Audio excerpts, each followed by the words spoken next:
And like that, we're back with another Unpacked presented to you by the To Be Fair Show and the G Shit Podcast. It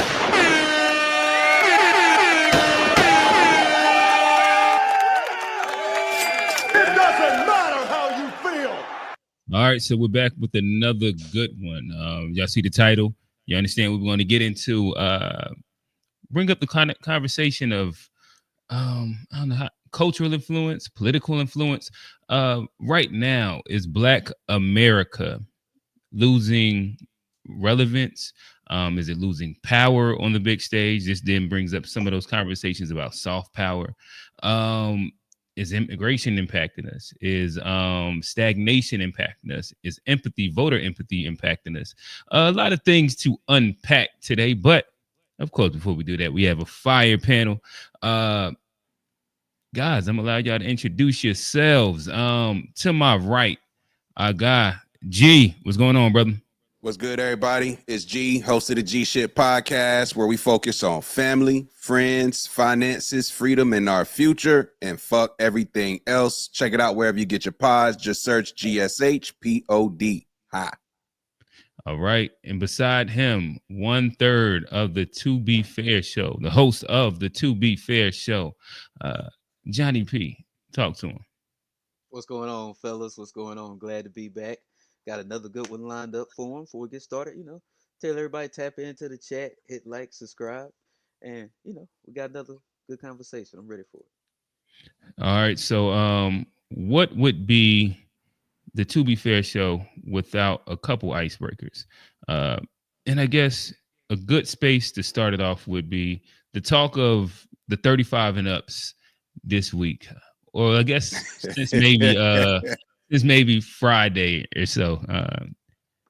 They've been going for a while. We didn't heard Pusha T, but the Clips as a collective has came back. What is y'all initial thoughts on the album? Was it worth the wait? Was it what you wanted it to be? Was it a miss? I don't know. What's y'all thoughts, fellas? That's a win for hip hop, and for the OG too. So niggas ain't done yet, so we still got something to say. So yeah, it's just inspiring to hear, and it's just good to see somebody, not let the world, not let the world say, oh, just because you at a certain age, you still can't do good music, or don't nobody want to hear your music. So yeah, it's a great album. Listening to it today, yeah, solid piece of work. What you give it out of 10, Johnny? I think I gave Kevin Samuel's scale. I gave it a 9. Like that was first listen. I ain't revised it yet, but when I first heard it, that's what I said, 9. I was very, very pleased. Yeah. G, talk to us. What is your thoughts? Let God sort them out. Let God sort them out. Clips, new album. I know that you said that you was doing the thing where you was like not listening to nothing until. Yeah, I wanted to hear the full work. Okay. Wanted to hear that project, but I had high expectations. I ain't gonna lie, because they killed the rollout, they killed the merch. Okay. The previews of the music. Pharrell was back on his game clearly, so I was like, okay, this is sounding like some shit, but it delivered. I ain't gonna deny it delivered. It delivered. Very, very happy with the project. I know where you was going with that. I had super high expectations. I ain't gonna lie. I was expecting an instant classic. I was like, these niggas been cooking up for 2 years. They just together in the lab, like, and it might age to a classic, but I don't know if it's got that instant classic. I'll say, I feel like the first 60% of it was better than the last 40%. In my opinion, that's interesting. Yeah, I feel like the front half, the strongest records is on the back half. It came on strong that last third. Like they to me they've gotten better. They've gotten better. They've gotten better. But I give it an 8.5 overall. I'm being a stickler. But 8.5 right now. But it gets better each week. So, or it's not even been out a full week, but it gets better over time. Like each listen. 8.5. But I think the first half is better to me than the second half. Yeah. Okay. I guess I would say, if I'm giving it like I'm trying to find the track listing while I talk about it. Yeah, if I'm giving it a Kevin Samuel scale. Can't go 7. I'll probably go 8. Yeah, I'll probably go 8. There's some standout records on it. With more listens, I'll probably bump it up even higher. Yeah, just percentages off the rip. I think that you got to go, a check on Chains and Whips. You got to go a check on Ace Trumpets. You got to go a check The on intro. The intro was crazy. Yeah, the intro, yeah. The intro was crazy. You got to go a check on what's the one with Stove, FICO, Inglorious Bastards. There was one of them that was mid that I ain't like the production on. You ain't like that beat switch on POV when Malice was in the Pusher. It's the joint with Tyler, Tyler the Creator, but Malice started off. Finish it. Did Pusher finish it? Malice finished it when the beat flipped. I had to listen back to it. I haven't listened back to the entire album yet. After I heard it the first time, there were certain ones that already kind of started, and I was like, all right, these ones I'm riding with right now. But yeah, with that said, I think that it was good. It was what we as old head niggas was looking for from a Clips album. They didn't try and venture too far out. They didn't try and go hyper experimental outside of what the natural Pharrell bag is in general. And yeah, I liked it. I ain't really got too much to complain about. Yeah, I agree. Steve, what Steve say? He said you take them few for auto tunes and it's hey, listen. Yeah, it was one of the hooks that I really didn't like that Pharrell did. But Pharrell might have been like it was the Pharrell and Clips record, I think. But they got a couple on the back end. I did like the hook on it, not the hook, the verses. And so like I said, it was like one or two of the records that was like that. But to Steve's point, listen, Stove God is one of my favorites. From the hooks, he always gonna kill a hook. The verses, he go crazy. He is their predecessor when it comes down to the coke rap. It's not another nigga that's doing drug raps like the Clips and Stove God. Yeah, I don't even listen to Stove God. I'm gonna have to check him out. He like a young Anthony Edwards. He even though he old, I think that his main thing is he's been caught up in a really bad record deal, so he's not been able to release the music. But yeah, I think that he kind of has he's almost what Jay Electronica was at that time when he dropped Exhibit, and then he went so long without dropping a record, so the hype was really behind him. That's kind of Stove right now, where he has his own little air to him to an extent. Hey, let me ask y'all this. Let me ask you this just real quick, I kind of noticed it on the album. But you think this is like Pharrell agent? Like, is Pharrell falling off? Because I feel like that's like the only. Do you think that the production was horrible or something? What do you mean? I mean, I feel like there's a few misses, like as far as beat selection and stuff. Yeah, on production. I had to listen back. I ain't hear no beats that the beats was not the problem. Not to me. Like I like there's a couple hooks and like just a couple. Well, yeah, there's some hooks there. Yeah, we talking. I think it was only one beat that I didn't like. It was towards the end. It was the one that Johnny said the kids was gonna love, and I was like, they're not gonna like this one. But that might have been the only beat that I didn't like. I actually fuck with the production, heavy, very simple production, but like gave them the space platform to do what they do as lyricists. So it was like the perfect blend, like because Pharrell can get a little too cute sometimes with the sounds. You know what I'm saying? Like this it did sound like Pharrell, but at the same time, it sounded like something that we haven't heard from Pharrell in a minute, like the tones, the energy. But it's that they've been working together so long, man. Like it was evident in the final project that this is like, it was just a nice pot of gumbo with those three cooking up, man. They definitely put on. But you saw how niggas stepped on their shit. We're talking about Travis and Bieber, and I think Travis and Bieber dropped. Well, but did Bieber?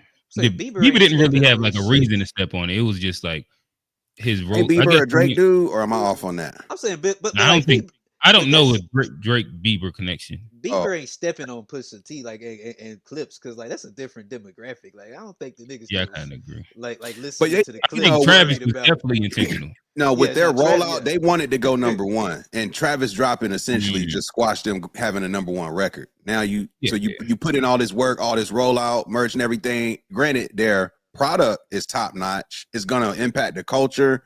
It's gonna get the credit it deserves, but it's not gonna be able to say You don't think Clips it'll had a be? number one album unless Oh, they do something week two. oh, okay. I see what you're saying. In that, like that is fucked up because they did have a Yeah. hell of a rollout for it not to go number one. Yeah, And I don't know if they and that looked at Travis themselves as album like, wasn't even nothing. Like I didn't listen to it. I had to skim through. I was like, this is not even something that's like didn't even sound like. I don't think that they was judging their album success off of if it went number one. Personally, like I'm sure they weren't, but in all the interviews, they kind of like spoke around the fact that the numbers will do whatever they do, but it's more so like creating the moment for the culture.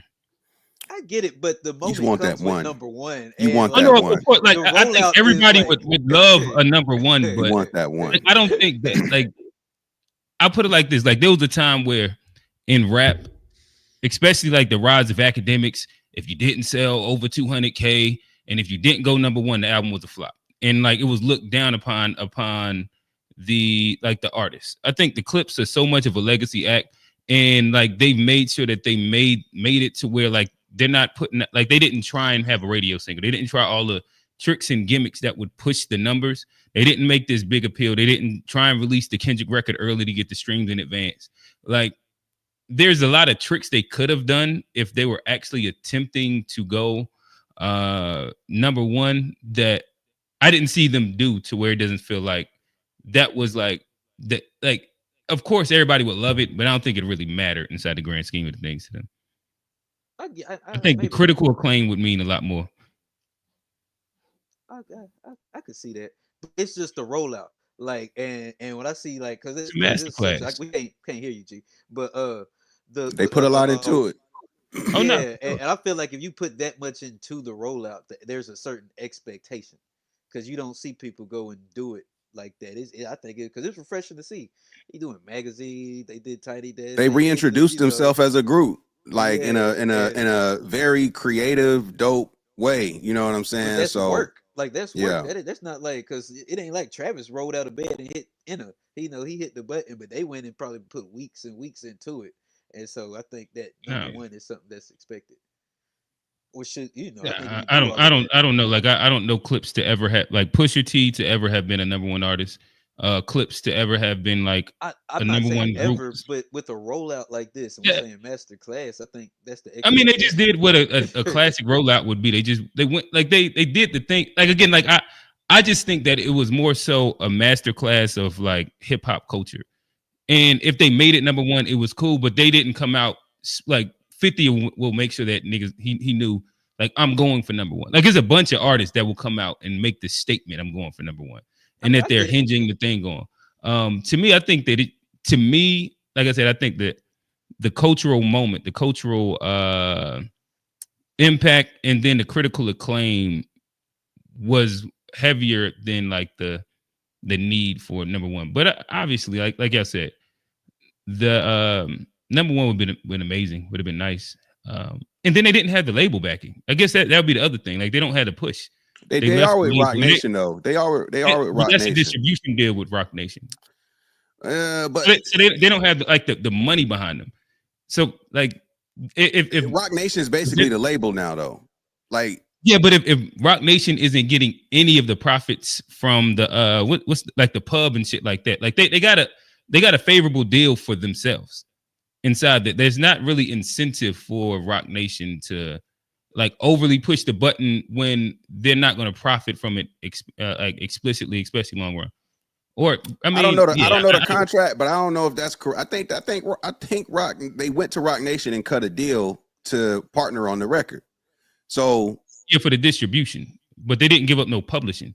That's you don't have to give up publishing, but they have incentive Rock Nation to maximize the project. They're gonna get paid from it, of course, but it would be different if they were explicitly a Rock Nation artist in comparison to signing an album deal. So like the double layer of management and distribution is what you're saying. Yeah, they would be the group, meaning the people that in essence Because aren't they invest Rock in Nation the product. artists? No, they were Def Jam artists. Like the whole part of the whole rollout They was just bought Pusha T. Yeah, they bought was themselves them, out of Def Jam and went to Rock Nation. right with the album already done. With the album Yeah. already done. So But all right, say we it's not a getting too deep into traditional- like the it's not a music. traditional- Yeah, we're getting too deep into the music thing, but like, yeah, we listen. If we got time at the back of the episode, we can break down music contracts and incentives. I imagine some of y'all are here to hear us talk political a little bit. So I'm gonna try and sway it over, because if we don't, I'm gonna get lost. Yeah, you're inside. right. You're right. BG and Johnny will get lost in an actual full hip hop conversation. Before we go, Ron Dwan said one skip title track. POV is the hardest shit in the past 5 years. High class dope boy music. The Unks, they was outside. Riding inside the whatever they what's the new dope boy car? Is that just the Scat Pack? Oh yeah. Yeah. Hellcats. Yeah. That's dope boy athlete car. Okay. Hellcats. Right. That's for sure. All right, so we talking we're talking money, or at least adjacent to money. There was a conversation that was introduced into the chat, and shout out to G introduced this into the Discord. I'll drop the Discord link soon. If you're interested in joining the Discord, I'll drop the link. Feel free to join it. My only warning is that it can get unhinged in there, but if you like talking sports and music, that's typically where I end up at. All the other ones, the guys, they quick to jump off a cliff, but it makes for fun, entertaining days for sure. He said, how much does a man have to make in 2025 to support a family of 3? Not a major market like New York, San Francisco, LA. Husband, stay-at-home wife, and 1 kid. He also had a couple memes, so I'll play a few of these memes before the guys answer. And the median household income in the United States is $74,000, right? Household. So if you, as just one person, is making $100,000 a year, You're well above the median. Yeah. Is $100,000 income middle class? Yeah, if you're What in are your LA, thoughts? New York City, probably not. 100,000 in LA, you're going to be struggling. Yeah, San potentially. Francisco, New York City, Boston, it's going to be harder. But if you're in Good luck. Kalamazoo, Michigan, you would be doing pretty okay. Says everyone makes over $100,000 a year, but here are the actual median earnings by age. These salaries put you in the top 10% at these ages, and then these put you in the top 1%. So is this what you were expecting? all right, I'll kind of leave that up for the top 10%. These put you in the top. As well. It's probably decent perspective. All right. Matter of fact, we'll start with Johnny. Johnny, what is your thoughts on this? And what were the guidelines again? You said they three kids in New York. He said, no, how much money does it? Oh yeah, he said a family of 3. He said, how much money does a Oh. man have to make in 2025 to support a family of 3? Not a major market like New York, San Francisco, LA. It's the husband, stay-at-home wife, and 1 child. And how much do you need to make? Mhm. 1 income for all to Yeah, hold it yeah. down as the husband. That's what I'm thinking. I mean, it depends on your lifestyle and where you at. I mean, you could So do no it. major markets. Let's just put it between Charlotte and Raleigh. I mean, you could do it with 100K for sure. Like, You can do it way less than 100K. Yeah, that's what I'm anything, saying. Yeah, anything. you can. Let's frame it like, what's the least you would need to be successful? Like, or feel, what's the least a man would need to live a Probably quality life with stay-at-home mom and 1 child? Johnny, you prepared it, or I can answer it. I'd probably say 60 to 70. Like, you probably need about that much to pay rent, pay all the bills, and still be able to. I mean, yeah, you probably need at least 60 is the lowest, probably. You probably 60 looking the about lowest. 80, probably 80 to be comfortable. Like, I think that there's a couple things that does matter. I would say if you already have a mortgage now, you could probably go a little bit lower. And maybe if like you're willing to rent, like depending on where you're willing to stay, like if you have to be inside one of these really decent little with apartments and shit like that, it's going to matter. But generally speaking, if we'll just say you're renting 2-bedroom that's decent enough, probably goes $1,300 a month, somewhere like that. Yeah, somewhere. I thought we Yeah, looked up and it said more, but well, it's like I think a lot of the downtown spots, like you might get towards like 1,800. But we just talking about like not needing to be inside one of the newer things, just a regular apartment. I think that, matter of fact, as we talk, I'll end up looking it up. But I would say in just one car payment, maybe 300. I think somewhere between 50 and 70 is probably as a one income. Yeah, you could definitely. 50's tough because if an emergency happened or something, you stretched out. Like for real, at 50K for the whole household. What are like y'all one like what's the grocery bill for? Like, what are we just eating, like canned foods? Do we have healthy diets? Regular food. I think that we like a hamburger lot of times, like, is that regular? I think that you just don't eat out as much. More times than not, I think that the excess goes to like eating out or like these extra trips and things like that. That's where when you make 70, 80, 60, 70, 80, like the excess gets pushed over there. Where I think that you're probably not going to have like a heavy eating out budget, anything like that. Yeah, matter of fact, I'm gonna throw to Johnny. Let me look up some numbers. Or G, you can give your number. It's like I'm thinking.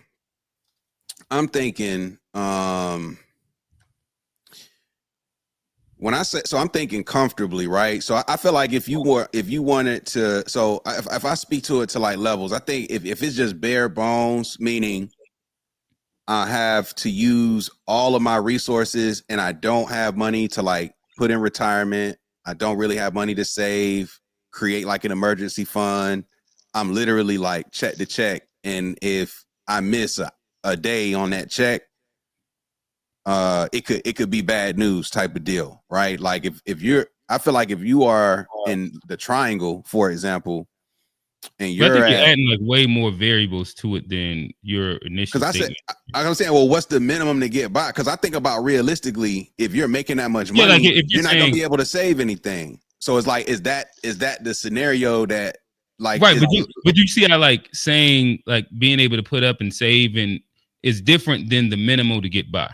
Yeah, so that's why I'm saying I think it's some different things to consider, because I said lift it to minimum to get by. For some people to get by, they need savings. They would say, I need my savings as a part of my resources. Some people think like that. Some people will just look at their check like savings isn't a part of the line item budget and it's not mandatory. So it's like, I mean, if it's just, I'm saying that's how some people look at it. I think that's a privileged way to look at getting by for sure. Hey, but like, and this one, like, I don't know to have savings is a privileged thing is getting by. No, G, hold on. But like, if you're the head of the household, and you got a kid and a wife, you probably should have some savings. I would agree, Johnny. I would agree. And if I would we're talking agree about like you're the head of the household with 3 people and you're in charge. Yeah, like, I think a savings is something like, because then if not, you would. If something happened, what we gonna do? Yeah, like right. Like how are you gonna take care of it? But this is where I'm saying, like, we're not even having like realistic conversation right now. Like if we want to put our bougie hats on, like let me know and we can all do it and it'll be fun. But like if we're talking about like getting by, what that actually looks like for like regular people, and bad credit and debt. I don't think I'm not necessarily talking about bad credit and high debt. But who use like these? That's how a lot of people get by realistically, though. Q. All right. Like I said, I don't know where we're having this conversation at. Because like we're like everything we're doing is stigmatized either higher or lower instead of just like a basic realistic space. Well, like I know mad people that don't have bad credit, they don't have a house yet, and at the moment they're not like the reality is that even if you look statistically, majority of America is living check to check. Like this whole everybody has this crazy savings thing is like a good pipe dream, and then like a lot of people that are, especially once you get into your 30s. start moving towards your 40s, like you become way more financially literate. But most people getting by in their 20s aren't like specifically allocating like these huge savings goals, whether it's, you know, Roth IRA, 401k, XYZ, or just like literally putting aside a certain amount of money. To me, when we talk about getting by, just getting by, is being able to make sure that you're able to pay all of your bills. You're able to keep a roof over your head, gas, electric, not gas, but yeah, again, gas. You said wife and kids, so all the necessities are filled in. That's getting by. Once we take a step past that, now we can start talking to things like savings, vacations, like all these other things. Savings because and you're no longer aren't just in the getting same by. boat. Hey, those but aren't in real- the same boat. Those aren't savings But and vacations. they don't have luxuries. neither one of them have to be like comparable. I'm just saying there's a difference between getting by, if we're using the term getting by, and like being able to save. Most Americans don't have the ability to save, but they get by.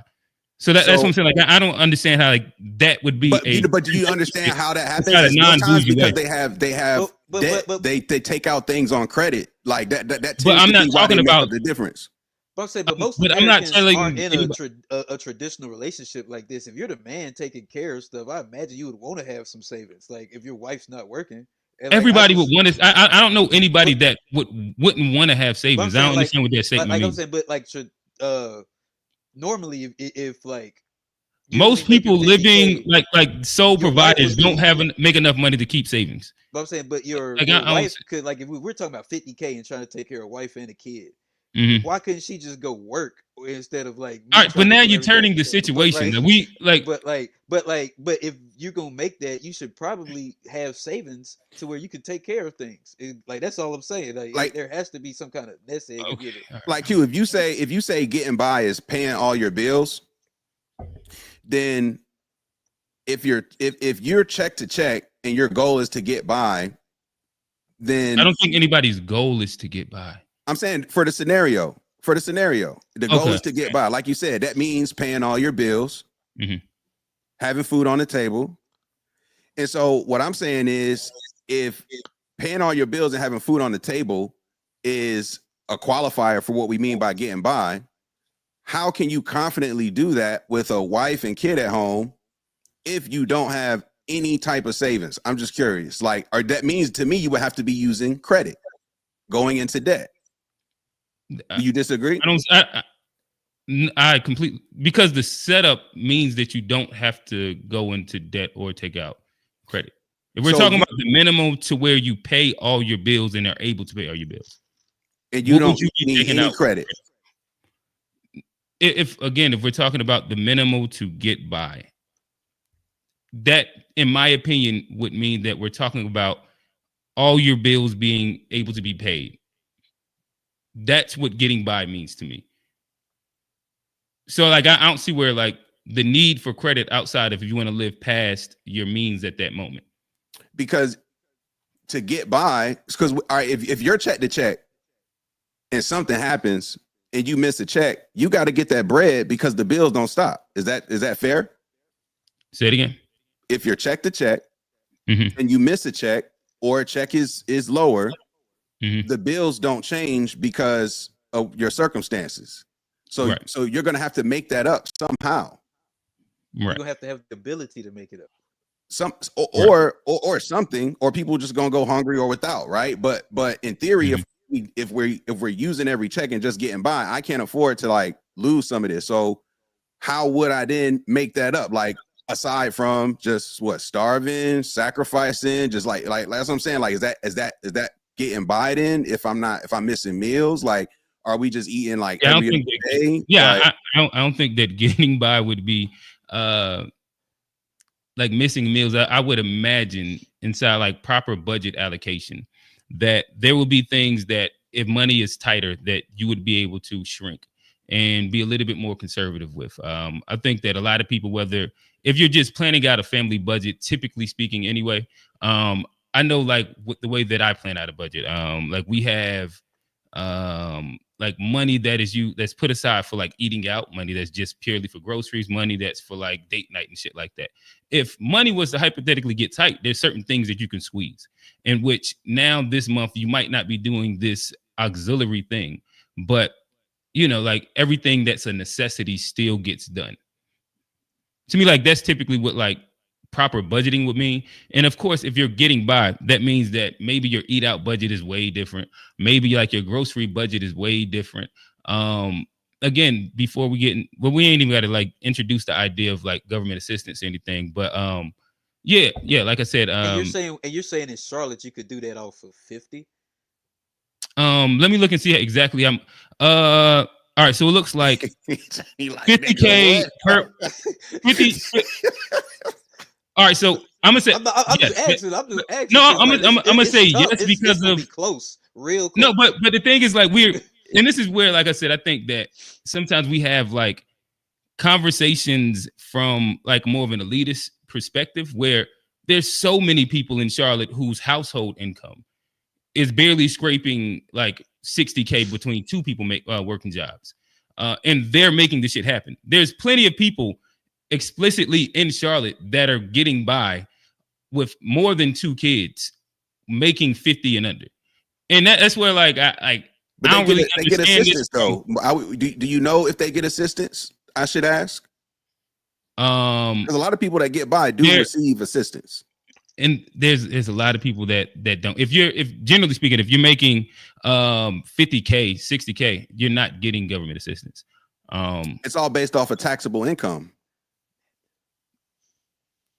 We can do a lookup. But right now, so according to what Google says, 50K per month after taxes should be roughly around 3,800. I think that you can easily live in Charlotte for 3,800 a month.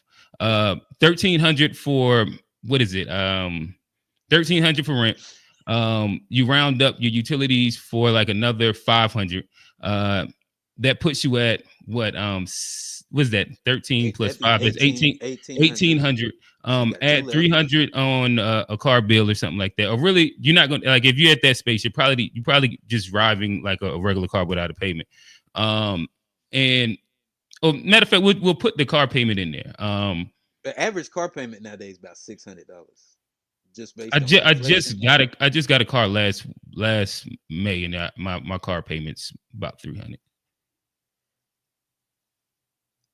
I mean, the average. I mean, the average is definitely higher than 3. The average is definitely higher than 3. But I also imagine like you definitely have an older car, an older used car for sure in a situation. I got it. I'll say I have a. I'll take it back. That's for new cars. Brand new cars. But my car, you don't need a brand new car. Right. Yeah, and that was the point that I was about to say. But yes, and yeah, what does that put us at? 21. That's $1,700 left of food, groceries, and gas, and what other necessities that need to happen. Maybe you need to get some clothes, maybe you need to do XYZ. Like $1,700 per month after all bills paid is something that people can live on. That's a lot more than most people live on. I don't know. I mean, I could see that for like by myself, but with a kid. And then like what about diapers or like what about them? How much do you think diapers cost a month? If you just round let's just round it up. Like 100. But then I mean, so now we're at 2,200. All right, what next, Johnny? I don't grocery. know. Let's say you spend $800 just purely on groceries. So now we're at 2,900. You gotta have cell phone. Now we still have 800. What is that? 900 left. You said car. You didn't say insurance. You gonna have to have. All right. So now let's add an extra 100 on that. So now we had $800 left. What about the light bill? We ain't put that one in. We already said bill. And they have Wi-Fi. Can we get Wi-Fi on the budget? We can. Wi-Fi is what 60. Can we get that broadband? That's 60. So now we at 750. You're gonna have to have 3 lines, so that'll probably put you at 100. No, we sharing that line. We might have to bring the house phone. We might have to bring the house phone back. Hey, but reality again, everything that y'all named, we had 7. If we had the phones, we had let's say it's 250, and so now we got 500 left. And that's and that's spending 800 on food as well. Yeah, ChatGPT LTO is much higher than what we're guessing. We're having just conversation. ChatGPT quoted this at upwards at close to 100 for a family of 3 to be comfortable. okay. Yeah, we looking at 50 and like that's not gonna be comfortable. I feel like 100 is more than enough. I feel like 100 is more than enough. Maybe. Oh yeah, and I guess like the word comfortable actually changes a lot inside the statement. In which I actually be comfortable is the difference. Yeah, to get by. Yeah, I think that 100K starts to get inside closer to like comfortable. Yes. But yeah, to me, having $500 of whether you want to eat out, save, or do whatever a month is okay, in my opinion. And this is that's the apartment in University. This ain't over on West Charlotte. Again, I don't think that that's the craziest shit ever. No, it's not. It's not. If we're talking about getting by, again, once we move to comfortable, yes, double that, and we talking. Really, in my opinion, you're probably looking at wanting to be close to like 120, 130. Okay, I get it, but you one flat tire away from like 95. A flat that's the average. That's the average person getting by, though. To be fair, you are one thing away. But I don't even think that's the average. I think I think that's the average American can't withstand a $500. That's what I'm saying. Like, what you call it? So like, go ahead. I guess this is my question. Like, I understand that as a single person. I'm out here by myself. You think that these are single people that this is mainly talking about? If I'm in a family and it's 2 of us and a kid, I expect that as a unit, we should be able to come up with something. And that's what I'm saying. I'm looking at it differently. But I understand it was a single person. So like, if get by like that, but like if you're as a family, I didn't, Right. Yeah. Like I think that y'all are well, I'm saying y'all, but I'm speaking specifically to Johnny. That is an elitist way to look at it. It's an elitist way of looking at it. Like most people aren't making over like 50, 60. Like if you go to regular neighborhoods, like the majority of like what Charlotte working class is, like these aren't people that are like all of your regular workers that you go and you run across daily. Not people that are living in the suburbs, not people that's living center city, that's making decent wages, not like our collection of friends that everybody's doing well for themselves, like the average person. I think that we're missing the mark when it comes down to it. Like as the guy said, what is it like the median? And this is for everybody. This is when you include like all the high earners and whatever. And this isn't speaking specifically median household. And matter of fact, can I give some data? Can I give some data on Charlotte real quick? Can I give some data? So it's looking like median. Mm-hmm. All right, it says 80% of people in Charlotte make between 26 and 126. The median is at about 52,000 a year. Household is person. This it says salary for individuals. Put household in there. Now, median household income is about 78. So median salary is 52, median household is 78. Mm-hmm. Average is 68. So my question is kind of moving. It's like, okay, if that's the reality, then why do so many people in our community act like we can't? Like people often make an excuse about how expensive life is, and they got to get all this money, guys, before we like create unions and families and all this shit. When in reality, if all it takes is 50,000 for a nigga to hold it down with a wife and a kid, then in theory, why don't we have more of that happening earlier versus people saying the opposite? That it's too expensive to do that type of thing. You get what I'm saying? Because a lot of people say it's too expensive to have families, but we just sat here and said it only take 50, 60K to really get by and get it done. So I think that most people or nah, like what do y'all think about that? My perspective is just different because I had like my first son really early. So like I understand what closer to like the bare minimum of raising a family actually looks like. And I think that the older that you get, the more you fantasize it into where like it seems like such a bigger thing.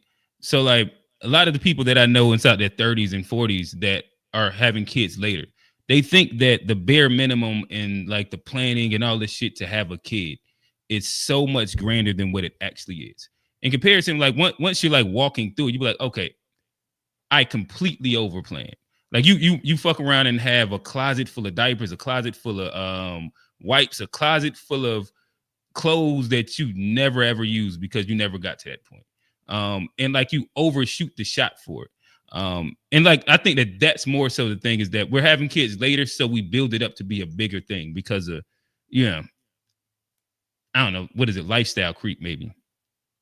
No, that's fair. But I'll say this: if the average in Charlotte's 78 for a household, and we just said the average household doesn't have enough for a $400 emergency, that means that 78 is probably about around what it takes to get. Well, you want to be decent at, like, again, like struggling and then being like decent. To me, not struggling, getting by to me denotes closer to like lower middle class, maybe lower class. But you're not on like at the shelter and shit like that. You're able to keep a roof over your head, XYZ. To me, I think like when I personally think of it is like middle class is once you're starting to be able to indulge in some of the basic amenities. And like I said, like whether that's like some extra, going out, some extra vacation, some extra well, again, saving is one of them. I think that it's the luxury for middle class people that most people that's at the lower ring of that Maslow's hierarchy of needs, they're just worrying about the surviving piece. And then upper class, like we don't even really got to speak about it per se. Like we kind of understand and it's understood. But yeah, that's my take. I like it. That was a good one. All right, let's see. We did have a bunch of comments in here. Y'all want to drop a quick call in for this? It seemed like the chat kind of they get into it a little bit. We can't hear you. We can't hear you, G. Yeah, hey, bring them up, because I'm curious to hear from the folks who say they are getting by and in a small town. I'm curious to know what the town is and how many lights you got. Tara said, she said 1600. Oh yeah, what up, Tara? And then that's Tara stay like off the radar, right? Tara, ain't you like somewhere in like a random place in Texas, like no street lights, ranch style, like got your own land and shit? Like, ain't you out in the wilderness with it? I mean, look too, if you out one of these niggas that know how to hunt shit like that, you can get by for the, go get that FBA bush meat. You can get by.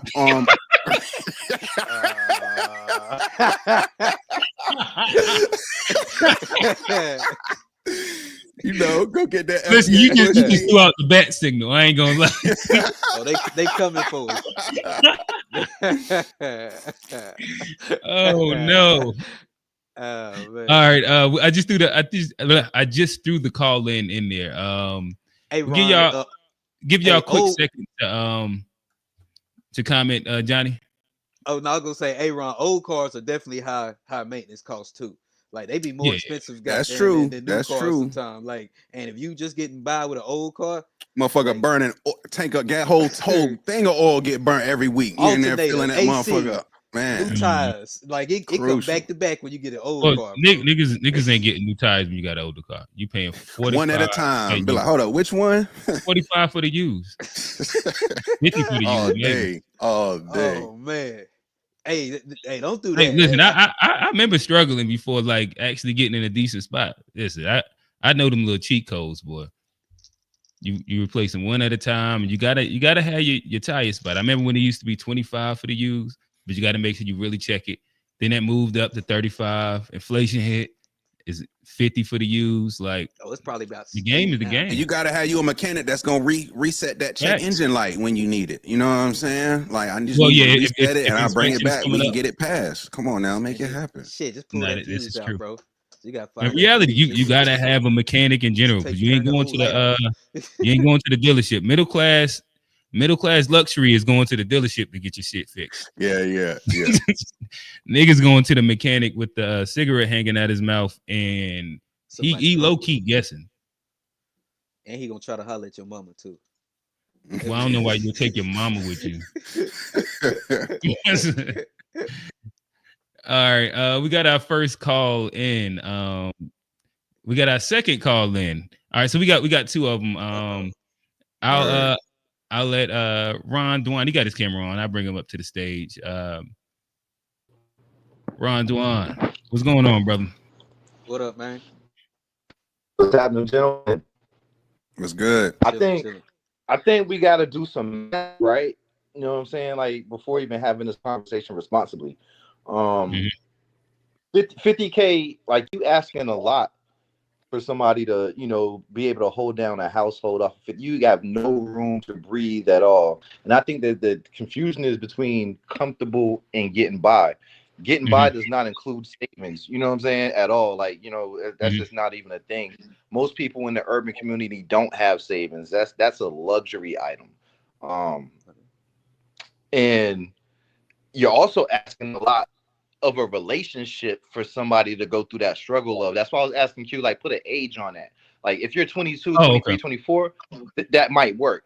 If you're 30 plus, bro, and you asking like somebody to support a family and a woman to be cool with that off of, you know, 60, less than 100 racks, like, one, she got to go to work, or like, so you got to be in a better position. You can't ask somebody to be eating ramen 2 nights a week, you know what I'm saying, just so you can try to, listen, it's $800 like, not only you gonna eat that ramen 2 nights a week, you gonna have it for lunch 3 times during the week as well. We're gonna have to stagger it out. Like, y'all mistaken what 50K is. I ain't gonna lie. And if you want to spice it up with some Vienna sausages, finesse it. You know, to add another piece to that, not to move into this topic, like you're gonna be hard pressed to find a woman that's gonna rock through that with you, even if she loves you, bro. Like in this day and age in 2025, bro. I think that if you're trying to do that as a grown man, yes, and this is where I agree. In Charlotte, huh? They said they ain't taking it out there in Charlotte. He said no. So this is where I agree with you. I would say 35 and up is no way that you can like sell, or especially like a woman now, 50K. But I think that like you can easily make it through your 20s at that right. In your 20s. Yeah, 20s for sure. If we're talking 20s, it's a different ball game. Yeah, for sure. Getting by your 20s is way different than in your 30s, for sure. So Q, if it's your 30s, you bumping that up another 20,000. Well, all right. So like my range was.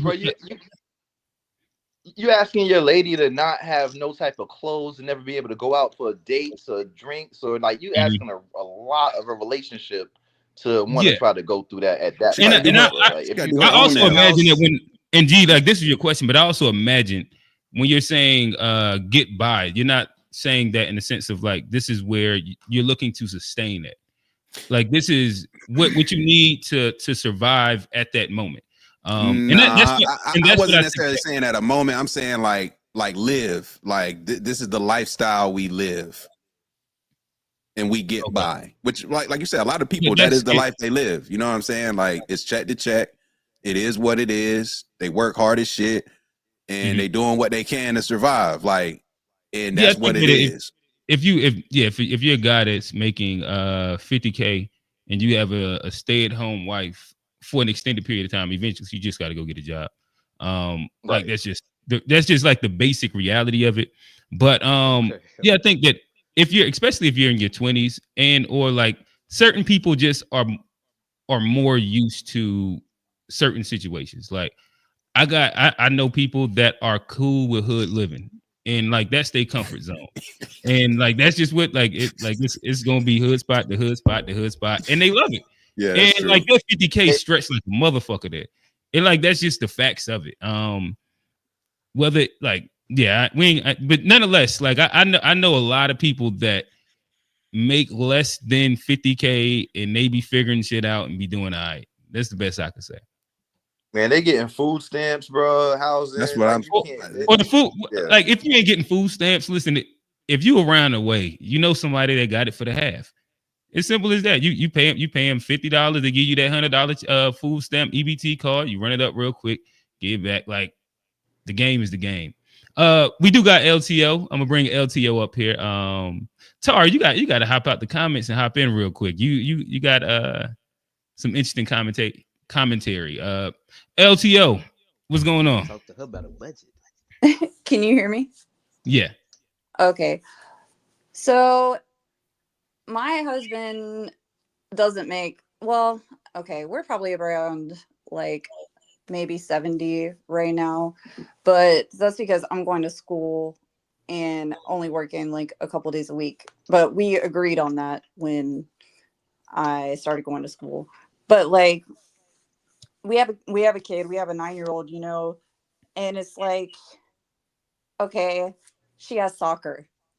We have Christmas. We have things that we want to do. Like, I want to send her to drama camp. She wants to go, take surfing lessons and shit, like Mhm. getting by is one thing, but like just being able to do stuff that like just for your kid that you see other people doing and she sees other people doing and she's like, I want to do that. And you're just like, Mhm. shit. It's not easy. We, like I said, we knew that it was gonna be like this, Can you say but what state or metro yeah, area yeah. that you're in? I'll tell you, I'm in Fort Walton Beach, Florida. It's right outside of Pensacola. Okay. So it's I would say it's pretty expensive place to live, I guess. But I'll tell you, I moved here from Alabama and the rent was half as much as it is here. Mhm. Everything costs less, but it was literally like half as much as here. So I really feel like it just depends on where you live. Mhm. And, you know, is I'm just like, it's not easy with 70,000 with basically one person working, Could you do it, luckily we do LPL? it. Yeah, we have Could to. But thank God my neighbor is like a certified mechanic because my car Mm. was screwed up and he fixed it for me. And all I had to do was buy the parts. But if he didn't, like my car was like leaking oil, like it was going to be at least $1,000 at least to get it fixed in the shop. And I mean, I didn't know how I was going to do that. You know what I'm Mhm. saying? So, I mean, and I'm not like trying to go against y'all or anything like that. I'm just telling you, coming from someone who is in that position right Mhm. now, you know what I mean? It's difficult. What number would make it comfortable for you? I mean, like probably when I was working before, I was working as a bartender in a really busy restaurant around here. So I was making at least 40 myself, you know what I mean? So that again would be good. 100,000. I mean, that would be okay. You know what I'm Mhm. saying? I mean, that would be enough for me to do the things that I want to do for my kid. But honestly, even with that, I don't know how much of a savings I could have. There would be some, but it wouldn't be like a big net. You know what I'm saying? Mhm. Yep. But no, I appreciate y'all. I love listening to y'all. Thank you for having Oh me no, we on. appreciate it. Yeah. Thank Yeah, We you. for appreciate sure. it. You can Um, tell she love her man, bro, but you can hear the struggle in her voice, bro. I'm telling y'all, bro, it's a time clock Yeah, on I it. mean, I do. I love him. You know what I mean? And I would not leave him, you know. But mhm. it is not, I'm telling you, it's not easy. And I don't Oh no, I I get don't it for put sure. that on him, you know what I mean? It's not like his fault, you know what I'm saying? But it is not easy. Well, to me, it sounds like this is more or less a moment of time. Like you're going to school, so that I imagine you would make more and contribute to the house. Um, Absolutely. Yeah. And even if, I mean, like I said before, I wasn't going to school, so I worked a lot, you know what I mean? yeah.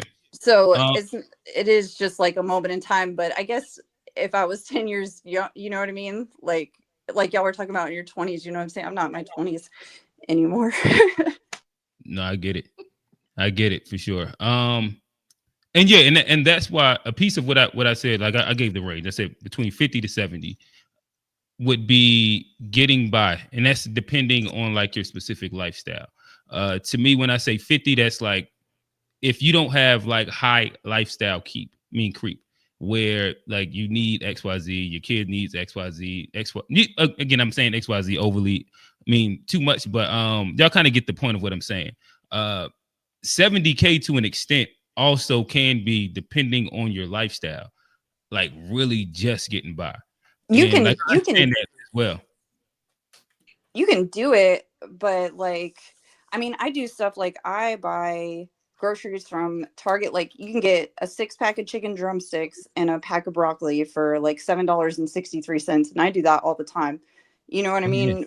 But that's because, and I have like apps and stuff where I look at stuff and I can get like discounts or deals like whenever they're there, you know what I'm saying? And they thank goodness for that, you know what I mean? Because when COVID hit and everybody realized that people will pay as much as they're paying for all this stuff, it just didn't, you know what I mean? Like pre-COVID, this would be a different conversation. Never went down.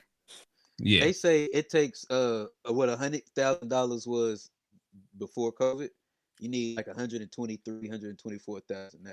It was from 2020 to 2025. What you could buy for 100,000, now you need 125,000. So it increased 25,000 over 5 years. Yeah.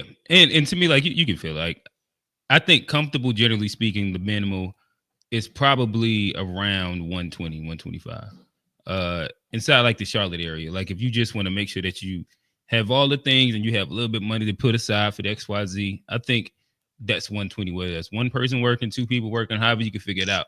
But I think that that's probably like a good base number. Of course, going higher is always going to make things a lot easier. But if we're talking about like moving into comfortable, I think that that's probably like a base comfortable inside like the realistic, quote unquote, middle class space.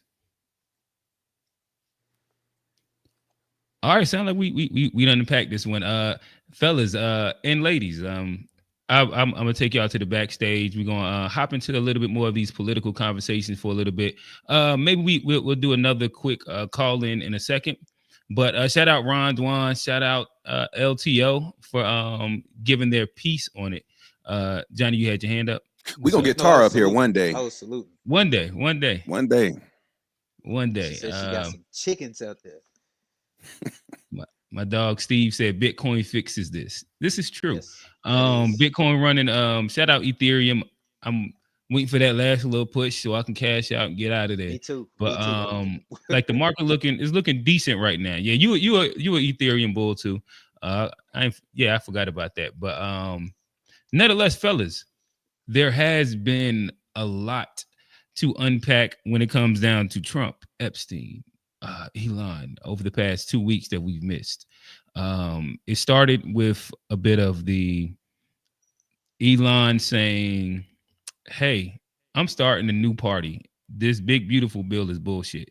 And you know what? America First Party. He dropped that on him. And then he hinted a little bit more about some Epstein shit. And then,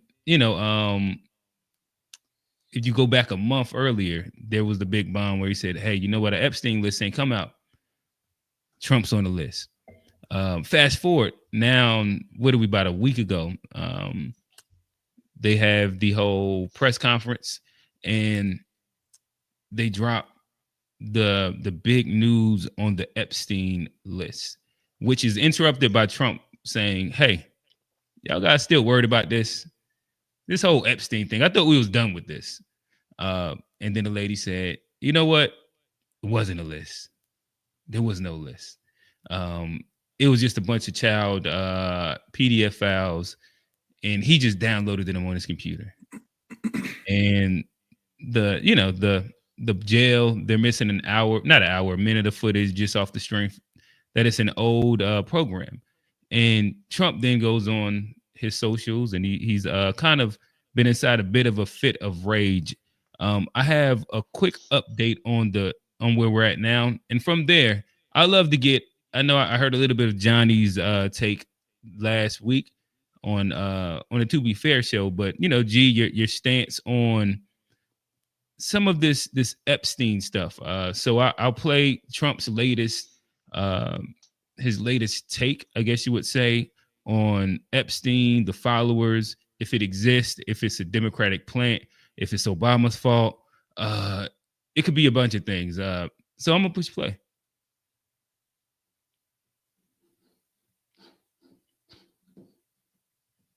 Trump is continuing to crash out over his buddy Jeffrey Epstein. With today, Trump saying that MAGA is actually full of bad people and weaklings because they believe that Epstein was hiding something. With him even saying that he doesn't want part of MAGA's support anymore. With Trump continuing to say that the Epstein list, which he says doesn't exist, was created by Democrats, but also that it is pretty boring stuff that only bad people are interested in. So to review and be aware that Trump ran on releasing the Epstein files, which he says don't exist, but were also created by the Democrats, and you're a weakling and a bad person that is betraying him for even asking about the files. But also the files are boring too. And that is the Republicans in Congress have voted twice against releasing the file. And, I gotta say, like, in all honesty, 2 weeks ago, I was pretty skeptical about the whole Epstein thing. But Trump has proceeded to act like the most guilty man in the world, right? All of his actions, what he's saying, it feels like it would make more sense if he was guilty. And so now it feels like there's more people in the world than ever that would go, yeah, it wouldn't surprise them if Trump walked into Epstein's cell and killed him himself at this point. Or the first arrest of Epstein happened under President Bush. His next arrest was under Trump. And then Epstein leaves the earth in Trump's own prison system while he was president. And all of this is Trump keeps saying, if the Epstein files were damaging to me, Biden would have released them. So yeah, why don't you release the things that apparently don't exist, but also were created by your enemies? Is there something in the files about him? Is there something in the files about someone else?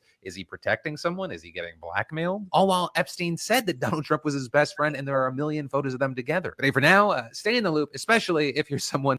All right, fellas. That's a quick update to the most current. I think that tweet was actually today.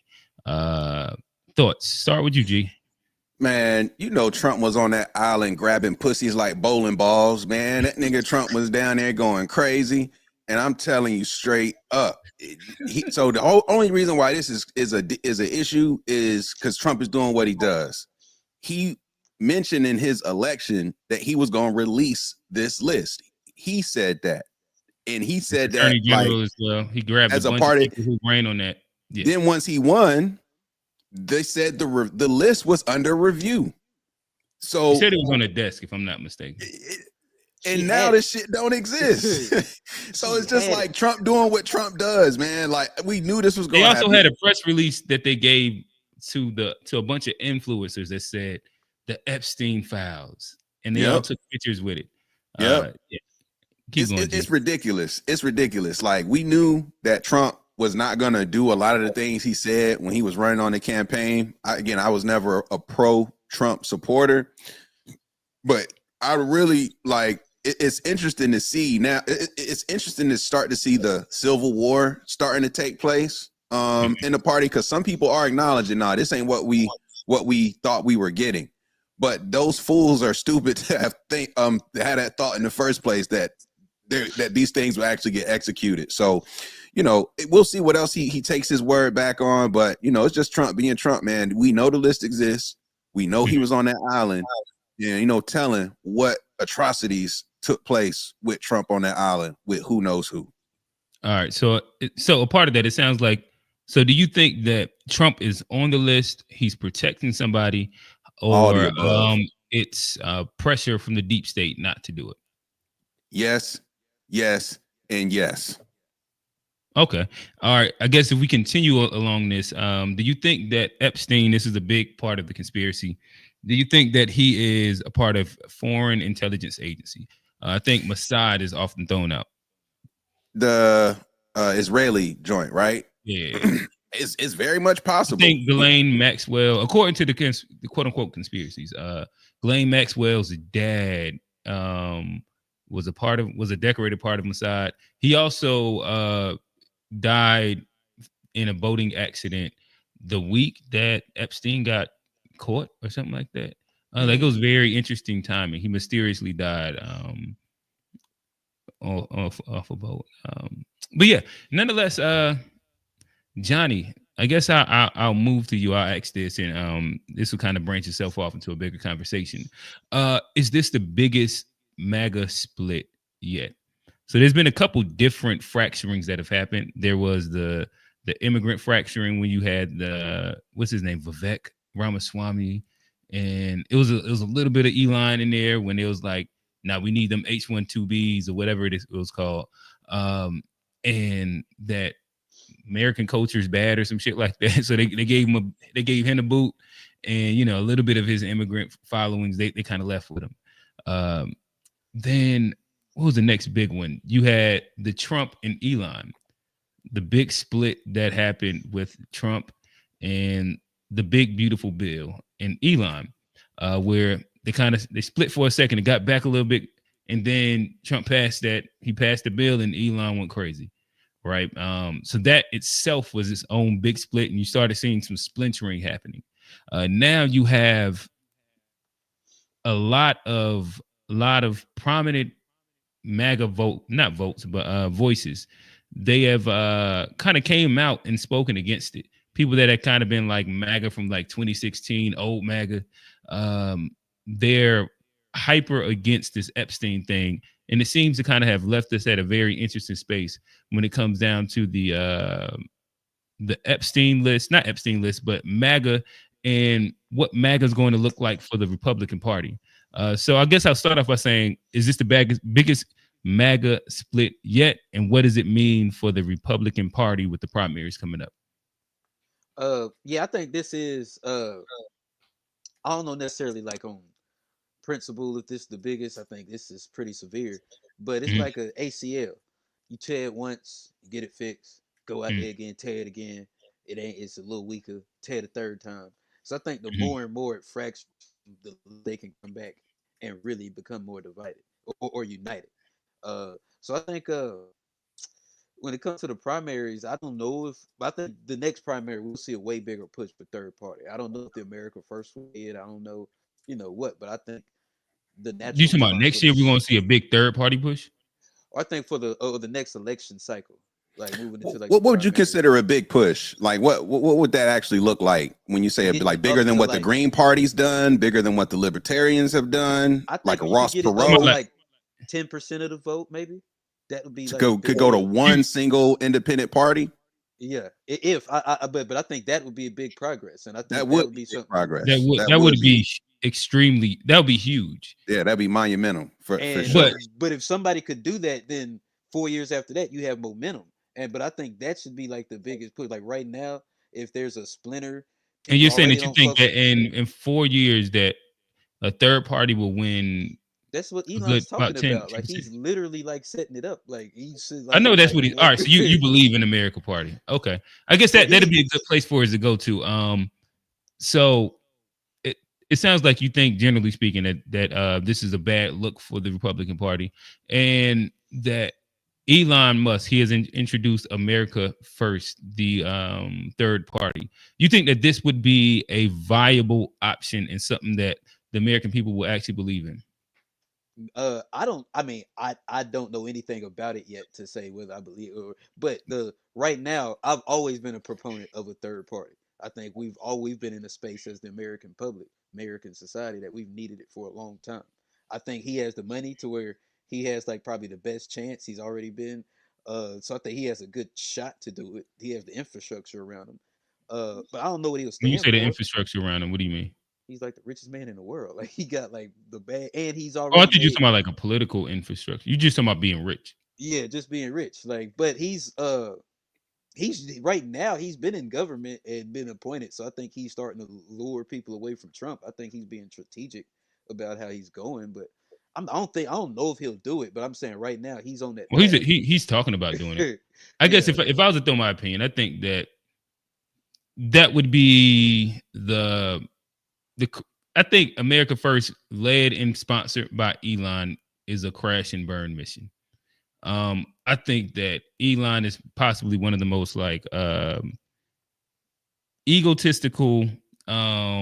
It's so many crazy words to use that I don't even want to get like hyperbolic. But like I wouldn't trust Elon too much further than where like I could throw him, to be honest. Like he seems like the epitome of a lot of the things that we even assume of Trump. And I think that he only does things for his interest. And like I don't really have too many positive things for Elon. And then like he's like almost America's biggest con artist. Like most of his inventions aren't through his intelligence. It's his ability to kind of like manage shit. It's kind of like Edison and Nikola Tesla. Oh yeah. Like sure. There's the brains and then there's the person that gets the credit for it. And he is like really good at creating structures, but when you go into like the genius of him, he's good like, at business. so many holes inside what he actually talks about, all the way down to like his whole little "I'm the best gamer" scam that keeps getting exploited over and over and over. Like he's kind of almost like the greatest con artist. I gotta push back a little bit. I gotta push back a little bit because talk to me. His business acumen, I think, is stamped when he fired 80% of the company and nothing in the company. Essentially, like the thought was he was going to buy Twitter. He's firing all these people. The shit is going to fall apart and crash. And that just realistically didn't happen. It ain't much of a difference in terms of the quality of the product of how X functions today versus before he purchased it. And he's doing that with 20% of the staff, if not less. And so he didn't hire back this, like he didn't bring the staff back. So they cut and just kept the staff at that. Correct. I don't think that so they never hired, but let me double check this. I don't know that to be true. Yeah. I thought that like during the time that they cut, he had like pretty much like a memo out where it was like mandatory, you got to work X amount. If you're not down with that, and this was like a certain amount of overtime. Like he might have almost been making. He reduced 80% of his staff. He reduced 80% of his staff. I know he did, but I thought that he hired back a decent amount as well. I don't think so. If you find something, I'll stand corrected. But I'm pretty positive he reduced 80% of his staff. I know he did make a big cut, but I do think that like what he's been able to do as a capitalist is just unmatched. Frankly, I mean it's just so it's like that's why I say I can't quite call him a con artist because he's learned like if he's a con artist then that's just what it means to be American because that's what this system is built off of. Like somebody's playing their hand better than the other person and another person's ready to step on your neck when you wasn't ready to get stepped on. And Elon is one of those type of people who will step on necks, who will do things that people don't like, but his results and the type of like the type of companies that he's bringing to the forefront from in terms of like changing the landscape of the automobile industry with Tesla, changing the landscape of telecommunications with Starlink, changing the landscape of aerospace with SpaceX. Like these are things that are so crazy and that's not even talking about PayPal and his early stuff. What he's done here with these three core companies moving forward, I mean, again, I agree with the idea that he is like a amazing capitalist. And if you want to put his genius at capitalism, I think that I don't even have an argument with you. And it looked like he reduced it to like 1,600, and then he like it was 8,000. It reduced to 1,600. Then now it's at 2,800. So yeah, he didn't hire close to the amount that he fired. But yeah, I agree that he is an amazing capitalist. But there was a while where like people were running with him being like a genius and smartest man in the world and shit like that. And they thought that he was the brains behind Tesla and the cars and the and all that. That he was like a master coder of some sorts. That he understood what is it? Whatchamacallit physics and shit like that. Oh yeah, quantum physics and shit. Quantum physics. The fact that he understood SpaceX inside the sense of what he was like, what was actually happening, and not just being like a ruthless manager to where he knows how to get he gets the job done.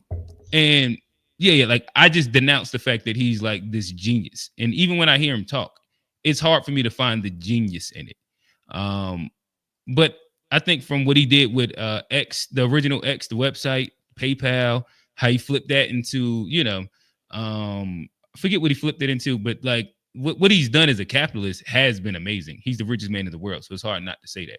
The way he's even been able to hedge a lot of leverage to make Tesla stock be what it is that's pushed them over has been genius plays for sure, in a sense of like a capitalist. But after that, I can't put it on him. But that's my Elon hate. He's an MIT grad. Is he really? I mean, he's not a dummy. Like you can't call him a dummy. Like, dummy. Yeah, like nobody can like Like, I don't know, Kofi talking about the spaceship blew up. Like, nigga, things are gonna happen. You know, planes are falling out of the sky. Planes are crashing. Like, exactly. Like he's running the business. So like, when you look at the overall scope, like, you know, you could say, yeah, the thing blew up, but he also brought somebody back home safe from outer space when nobody else could go up there and get him. So it's like, it's trade-offs when you start talking about space. He's not an MIT grad. He attended Queen's University, then transferred to the University of Penn, where he has a bachelor's. But that's it. Oh, he did get accepted into a PhD program, but he didn't complete it at Stanford. I think that's how he got to Cali, if I'm not mistaken. I was about to say, like, from what I understood of his biography, he was South African, then he went Canadian, then he came to America, and then he made his way to Stanford, and he dropped out of whatever school. Well, not Stanford. He made his way to the West Coast. Yeah.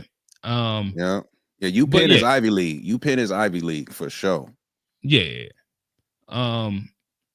But nonetheless, saying all that to say, an Elon Musk political party, to me, is just people doing the bidding for him that he can't do because of he's not an American citizen in a sense. Whatever it is that makes you allowed to run for president, naturalized American citizen. Maybe that's the proper way to put it. But yeah, G, you vote in third party with Johnny next election, part of that 10%. You know, I didn't vote Democrat or Republican this past election, so I don't have an issue voting third party, but I can't say that I'm going to vote for that particular third party. You know, so yeah, like, again, I'm not, I respect Elon from a capitalism perspective of just the businesses and the what he's been able to accomplish from that standpoint.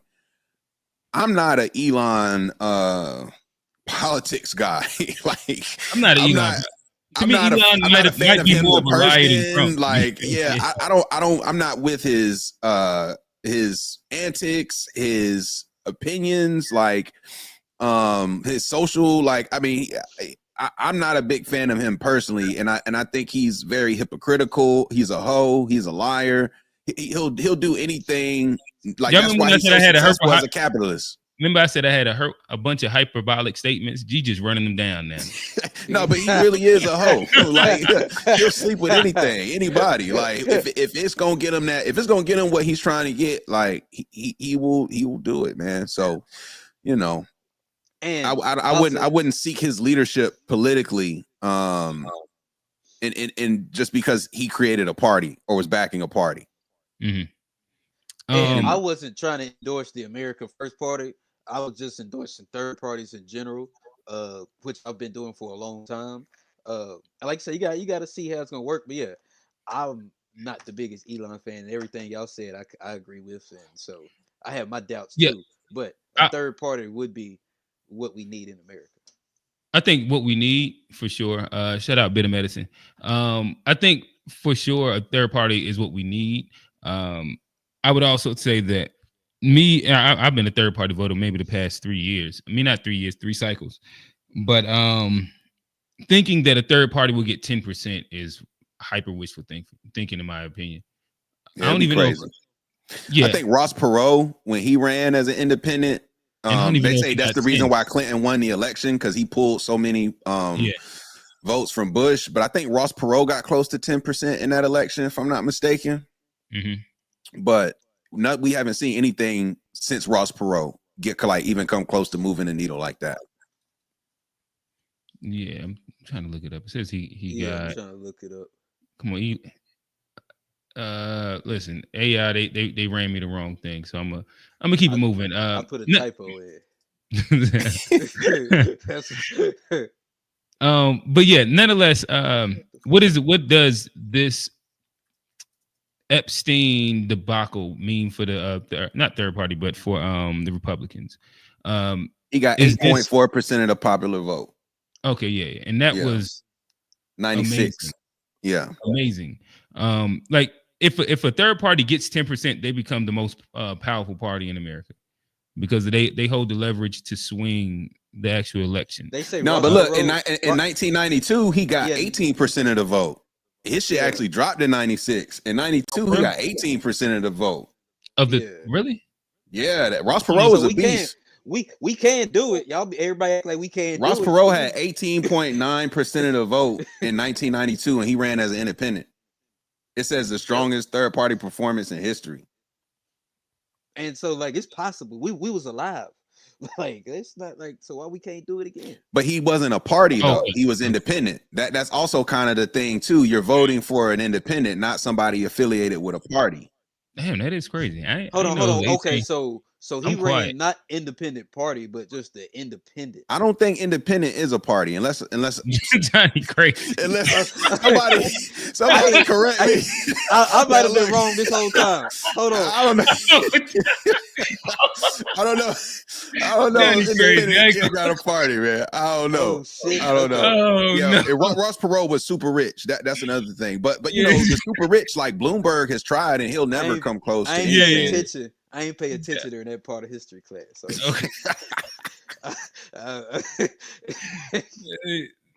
Johnny, you thought when he said as an independent that meant like as a Democrat or Republican. You a wild boy. No, I know. I thought it was like an independent. Like I thought he had like the party name was independent. Like the independent party. Yeah, I thought it was like a separate like party. I ain't know him. It's unaffiliated. At least that's what I thought. I thought when you run as an independent, it's like when you say you an independent artist, right? Like so every time you heard somebody say they're running as an independent, you thought that was a specific. You thought them niggas was gang. No, I'm talking about. I thought Ross Perot specifically. I thought he had like he was under a party by him. Yeah. Oh. I'm looking that up though. I didn't know. All right, so nonetheless, I stand corrected. The Reform Party. The Reform Party. Is who we ran with. Okay, that was his party. No, Johnny, you thought that independent was a party. That's a completely different thing. I didn't know. Yo, have y'all even heard of the Reform Party recently? Like, I've never heard of that recently. Like, Reform Party. Hey, chat, if y'all know any Reform Party members, please talk to us. Let us know what's going on. They might have turned into the Libertarians or some shit like that. Let me ask what happened. Johnny, they said put the buzz balls down, man. It had nothing to do with the fact. It had nothing to do with it. That was just a mistake. And it's I've been thought. All right. So nonetheless, I guess now is the time for us to. And he did have his own party. So he made his own party. Yeah. I wasn't arguing. I'm talking about when you said you thought independent was a party. Yeah, that's a classic. That is a classic. I had the name wrong. Okay, but yeah, that's what we all laughed at. Yeah, that was a joke. That was somebody got to clip that. You got to find that. If that one get clipped. But yeah, nonetheless, let me see if I can find it. I think G had a really good lead off question, and this will get us into the conversation of. Are we as Black Americans, are we losing political power, cultural influence, the vote in the couch work? Are we losing the ability to exercise our quote unquote soft power? So I'll start with this question. When was the last time Black America had political power and exercised it to our advantage? What would y'all say? The reason why I asked that question to lead off was because I'm just being honest. Civil rights is like the last thing I could think of where there was real political power being exercised at a high level by the community.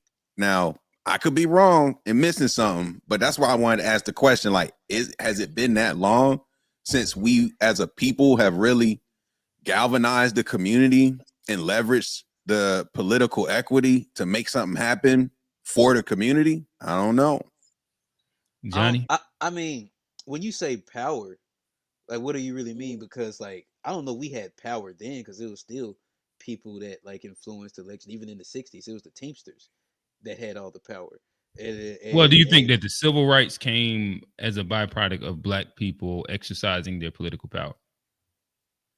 I mean, we exercise like our right to protest and stuff, but like, Do you think the civil rights? Yes, I'll agree with that. Yeah, I ain't going. Yeah, I think that would. Yeah. I thought Johnny was about to. I thought Johnny was about to turn us up. I was like, yo, FDA, bring the horn, bring the horn.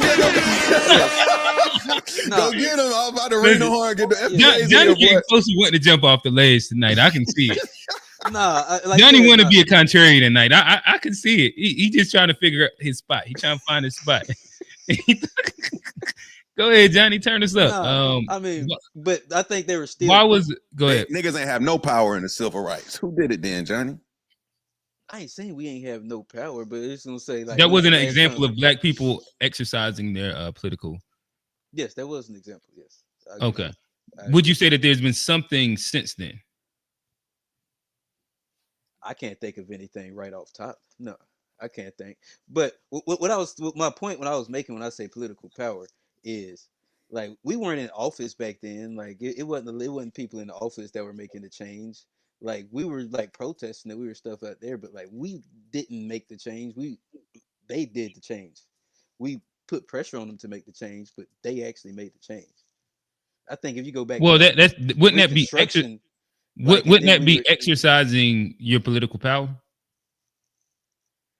Like you don't have to like literally be in office to exercise your political power. And that's what I was asking. I imagine that's what like, people say about like APAC and shit like that.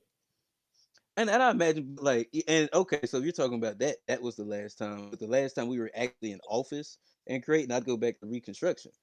And we were actually voted in office. We were voting our people in office, and I think that would be the last time we had the type of. So it's like 10 years. The 10 years right after slavery, that was the only time black people exercised their political power. That's when we were voting in the people that we wanted, and yes, I think I would say just right off top, yeah, I think that was the last time that we were in office like that. And okay, I guess I'm I really would love if some people from the chat would share their thoughts on this too, because I think I'm not gonna go take it back. Like I said, civil rights, not Reconstruction. I think Reconstruction is. I think to say we didn't exercise political power with the civil rights movement. That to me is a very clear example, in my opinion, of like community coming together to get something politically for the community. Well, the thing is, you pass legislation, like right. That's what I'm saying. Like something tangible. Like I love the Reconstruction period, but during that time, it was the soldiers that kept the white people inside the area from making sure that black people could be successful. And as soon as that the soldiers left, we seen Jim Crow happen. And that to me, like that's the tough part. Like what you're talking about is like voting in black people in black towns, and then as soon as the soldiers leave, the Jim Crow kind of does what it does. Like I don't know. I agree with that part. And that's the unfortunate thing about it. But like we were voting, like that's like we were in black towns and just voting in. Like, but yeah, we put pressure on politicians to make legislation since the end of civil rights, but those weren't the people that we voted for. That's not. I mean, we even fought for just to vote the right to vote again. But and then we still didn't go and elect a lot of black officials after that. Once we got the right. But I think in Reconstruction, that's the last time we were doing it. All right. We do got a couple guys. I see my guy Ron Dwan and joined us back too. Let me pull him up. Pause. I think y'all got me on that one last time. But oh man, as it's happening, talk to me, brother. So we've never lost our political power. It's just been misdirected.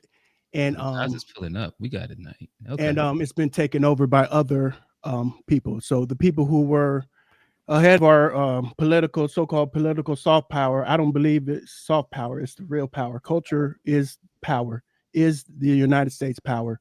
All the other stuff is culturally inappropriate. Yeah. So what I'm saying is it's been co-opted. So people have attached themselves to us and got their agendas off politically. And our people who were so-called in power, who represent us, sold themselves out and made money off of blackness and gave opportunities and all the success and progress to others. in the name of civil rights or in the name of equality, equity, and all that other stuff. So the power is still there. That's why everybody's trying to still latch on to us, claim our identity, creating ethnic colonization, all the stuff that you hear online. It's because we have the power. I think you make a good point. Because I mean, I think go ahead, Johnny.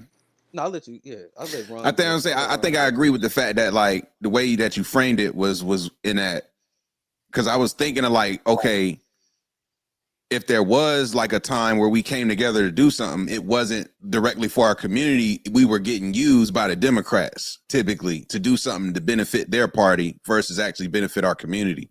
And so I feel what Old Man is saying is that we definitely do have some power, but it's definitely being misused or misdirected. I kind of like how he framed that.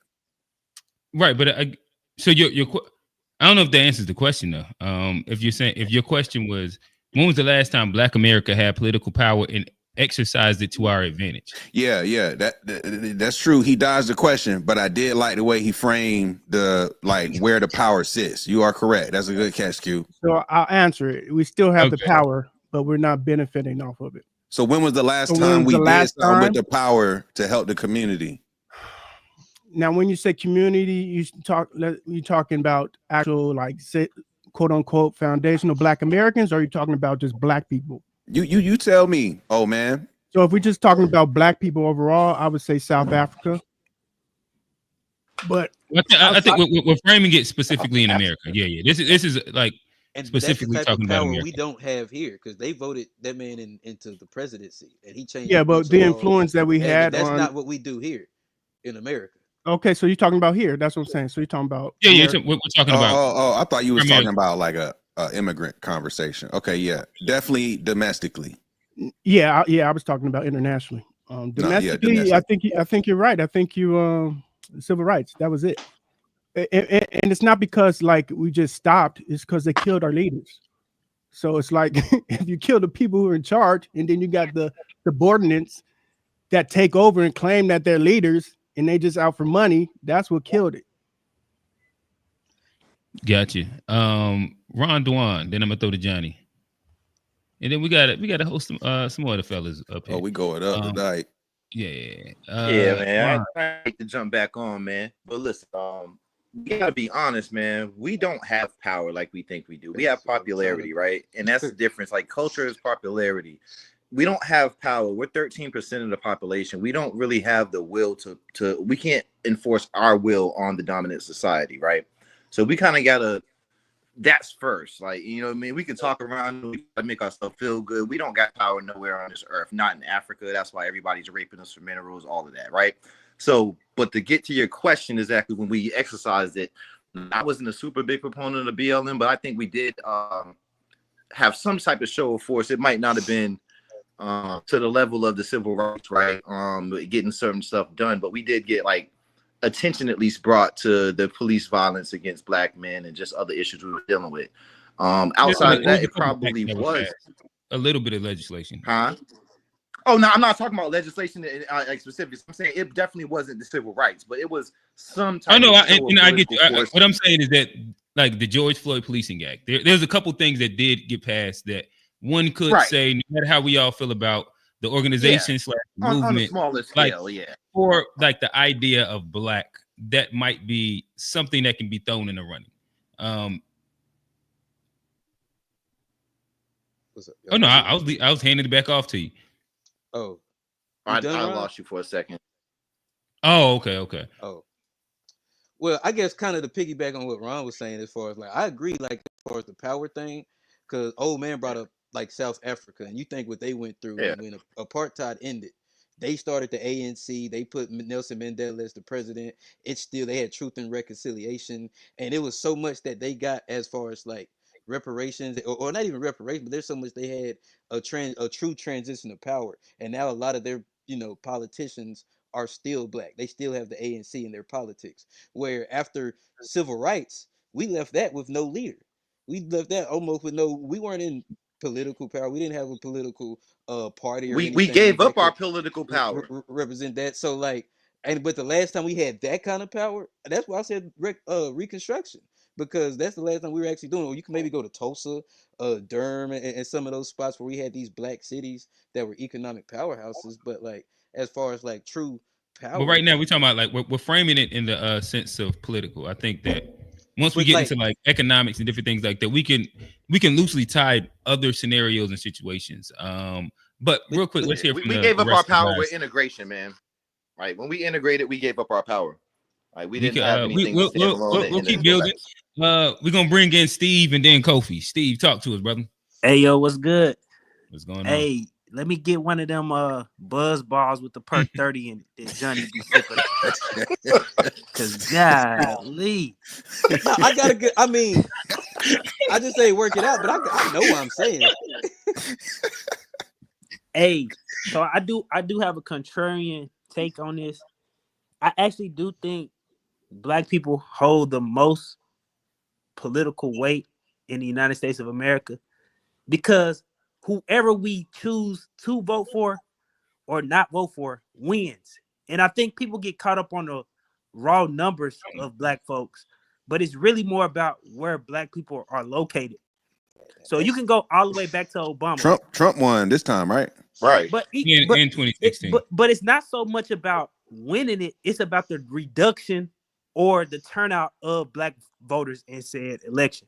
So let's take all the way back to Obama versus, we could go Obama versus Clinton.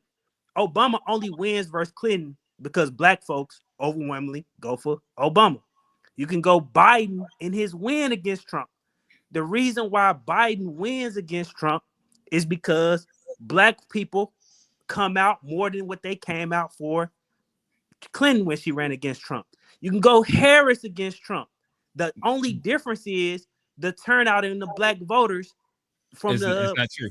All right, so Steve, you're a numbers guy. But it is. Let's walk it real quick. Because no, and Steve, I got you. Walk with me. You can go look Steve, at just walk with me. I'm gonna go down your point. All right, go ahead. Let me finish. They said you filibuster on the last show, and I was defending you. Okay. I was on there defending you, man. All right, but listen, go ahead, walk. And I know you're gonna do the research. I want you to go look at the Lamont Hill right there.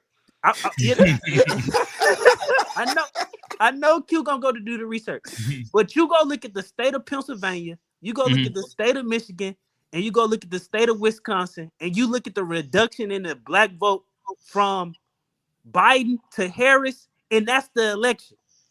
You had black votes down 40 and 50% in the major cities when Harris ran.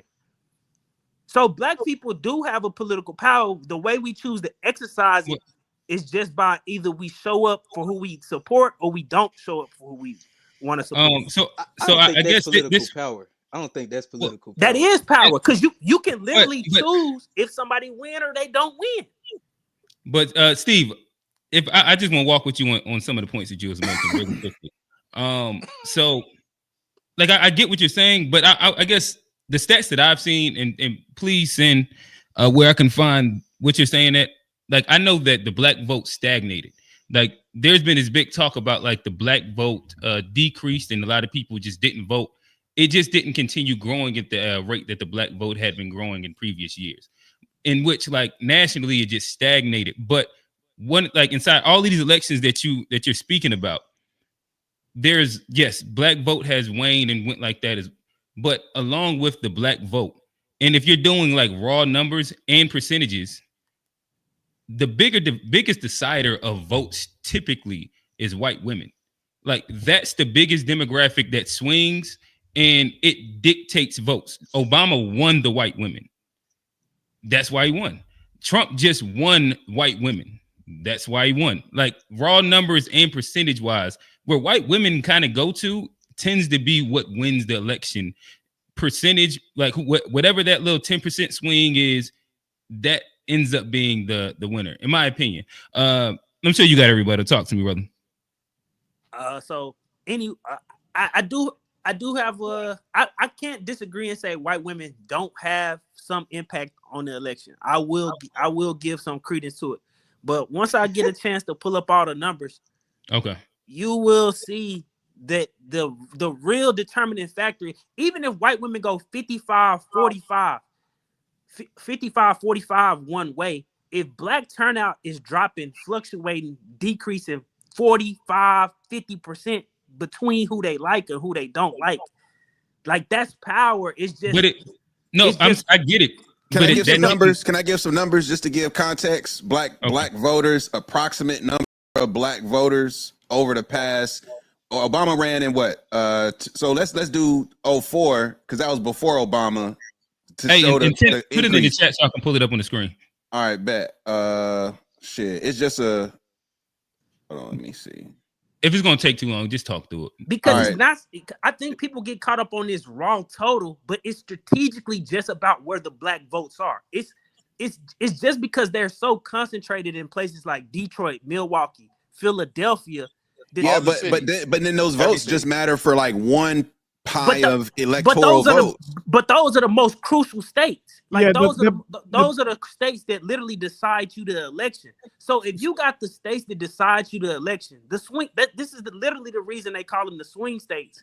So your argument is based off of the concentration of black people in swing states. Agreed. Because I think people get caught up on this idea that we need to have like all of these more black people to vote, but that's not our strength. Our strength is we are strategically in certain states in which we can impact those outcomes. So let me add that's to not how the electoral college works. Let me add to what Steve's saying. But the people, like old man said earlier, the politics is not right.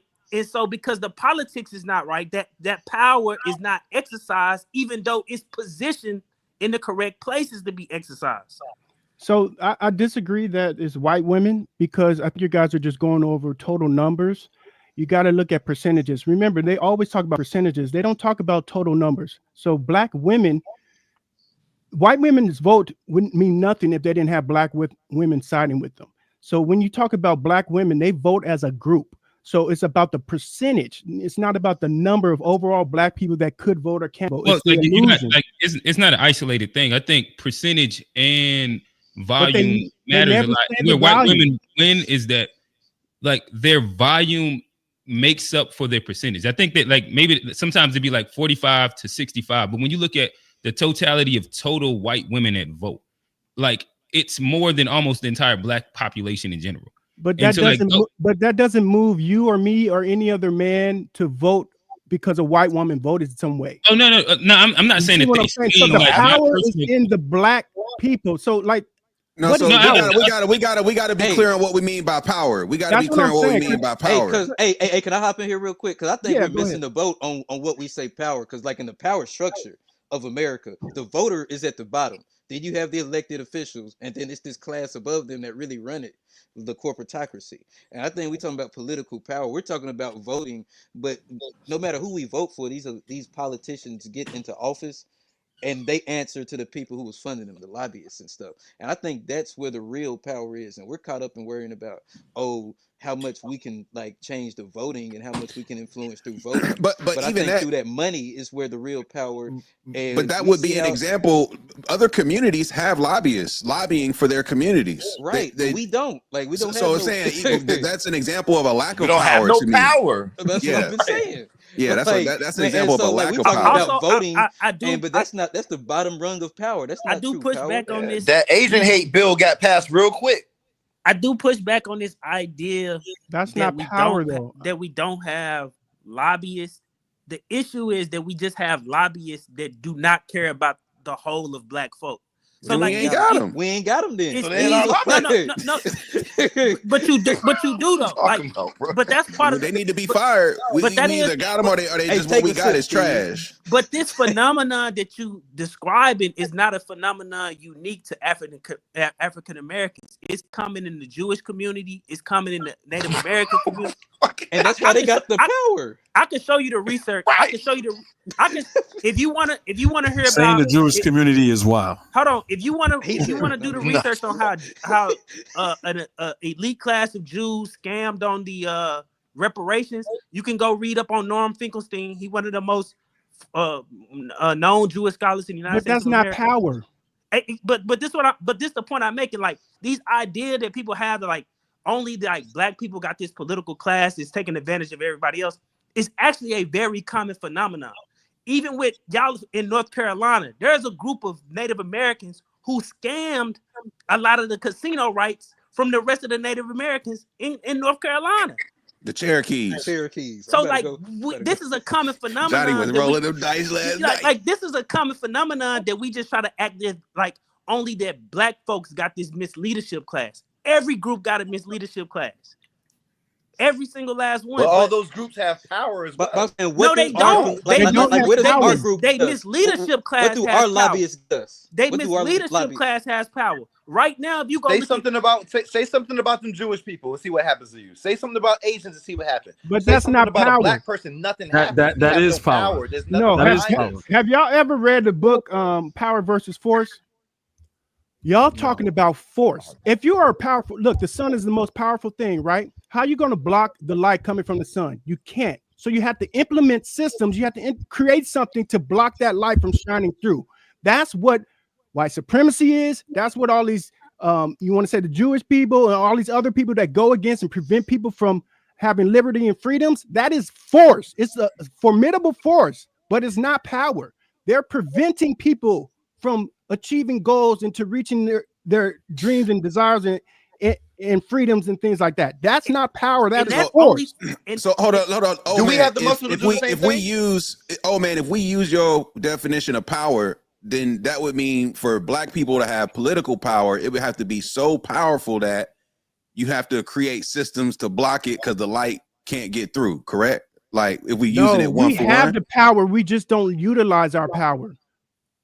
So our power is so like the sun. We are America. There's no one else that is American. We're the only. But real like you said, American. the sun. You can't stop the sun. It's like, are we being stopped? Would you say we're being stopped? Yes, they got a formidable force that's stopping us from achieving what we need to achieve. But a formidable force can't stop somebody's power. Stronger than the other group. Say that again. What's it called when one group is stronger than the other and can impose their will? That's force. That's called power, bro. No, that's not power. We cannot impose our will on anyone else. Like, what are we talking about? Man? So you realize, we got power, but no force. We got power, but no force. That's power.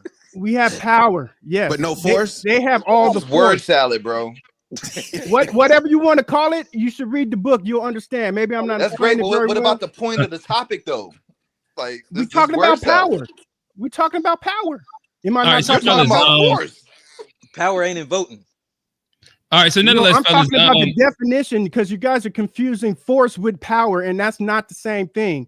If I come into your house right now, Ron, and open the door, that's force. Man, but you have all the power. It's your home, so you're gonna trust me, bro. You got all the power.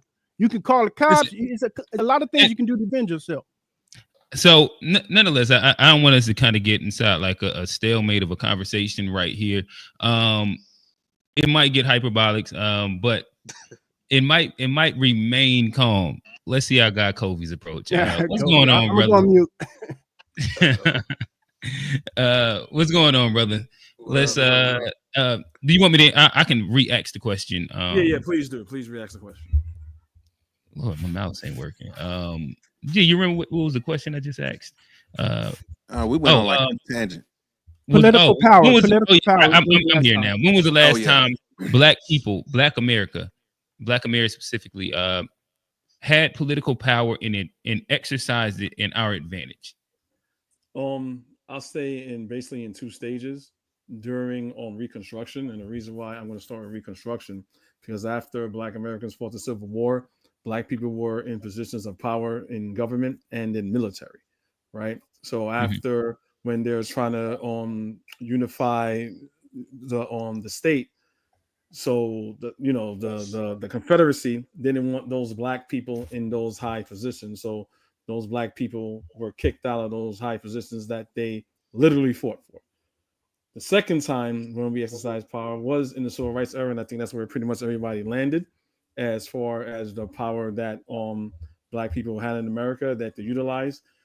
So those were only two times. As far as now, when it comes to leverage, Leverage, we don't have any real political leverage. I'm going to go on my Dr. Claude Anderson a little bit yet. And since we talk about numbers, in the 60s and 50s, we were the number one minority. So and that's why on white supremacy and white people did a lot to prevent us from voting, because we were a huge, big voting bloc. Right now, that's not the case no more. We like what, probably like the second, third largest minority. So as far as political power goes, we don't really have that much political power as far as like a voting, like a voting bloc. Like we're not bigger than Hispanics. We're just we're not. Can I ask the panel a question? It just kind of do with him. Like after the civil rights movement, they killed Martin Luther King, right? And they killed Malcolm. And if we had power, wouldn't we have done something to like avenge them instead of just go right back into integration and then just let them take over? Like if we had real power, if that was like a point of power for us, when they took our leader out and took him from it, wouldn't we have done like something to like? You got to also remember, like Martin Luther King wasn't necessarily the model that he is today when he was assassinated. I ain't saying doing but as far as like if we're talking about power, like imagine, like look what Kyrie said about one community and what they did to him, and they took our leader. And what happened to the other side? I just don't know how those are like fair. Because we talking about political power and like right, but like the he got assassinated. But APEC, but assassinated in Europe and World War start. Martin Luther King got assassinated in but like you don't see how like these are like false. At the time, MLK didn't have like the same. So you use Kyrie in APEC in the Jewish community. Like Kyrie's just a basketball player.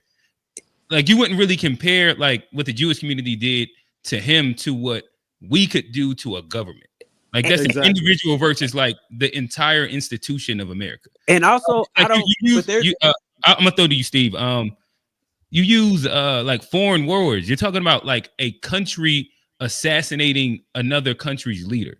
Like so now we're talking about countries fighting. Like this still wouldn't be like a fair representation. Yeah, but you gotta keep it within but you gotta keep it within the confines of the United States. So I think a better question. John F. Kennedy got killed, and the Democrats. What was he, Democrat or Republican? Democrat. Yeah, Democrat. The Democrats didn't like run down on the Republicans and make sure that like that didn't happen. But so the better question, John, would be like, how did the since Jewish people are a so-called quote unquote minority? How did the Jewish people rise to power? There's obviously more black people than there are Jewish people. We gotta stop letting the Jews get away with this delineation from Europeans, bro. They European. They operate under white. They white. Correct. So they get the same privileges under white supremacy that Europeans get. And when we get in this trick bag of delineating between Europeans and Jews, that's how we get to obfuscate, and white folks get to say, "Well, we really didn't do it. The Jews did it." No, them is white folks too. Yeah, but at the same time, to build on what you're saying, there were Jews that also participated in the transatlantic slave trade. They posed as Portuguese. They white folk. There were also, but if we go that route, there were also Jews who helped in the civil rights movement. Like it's like that's also facts. It's like they've been everywhere throughout his. Like I mean, so it's like you can't just like necessarily cast the whole. So you know, that's fair. The thing is that Jews get to they operate serve the purposes best for them and their but group, they get the like but they operate as white folks, how white folks normally operate in this system, imposing their will on black folks. Why would they be any different than any other white folk? That's what white folks do. Yeah, I can agree there. I can agree there.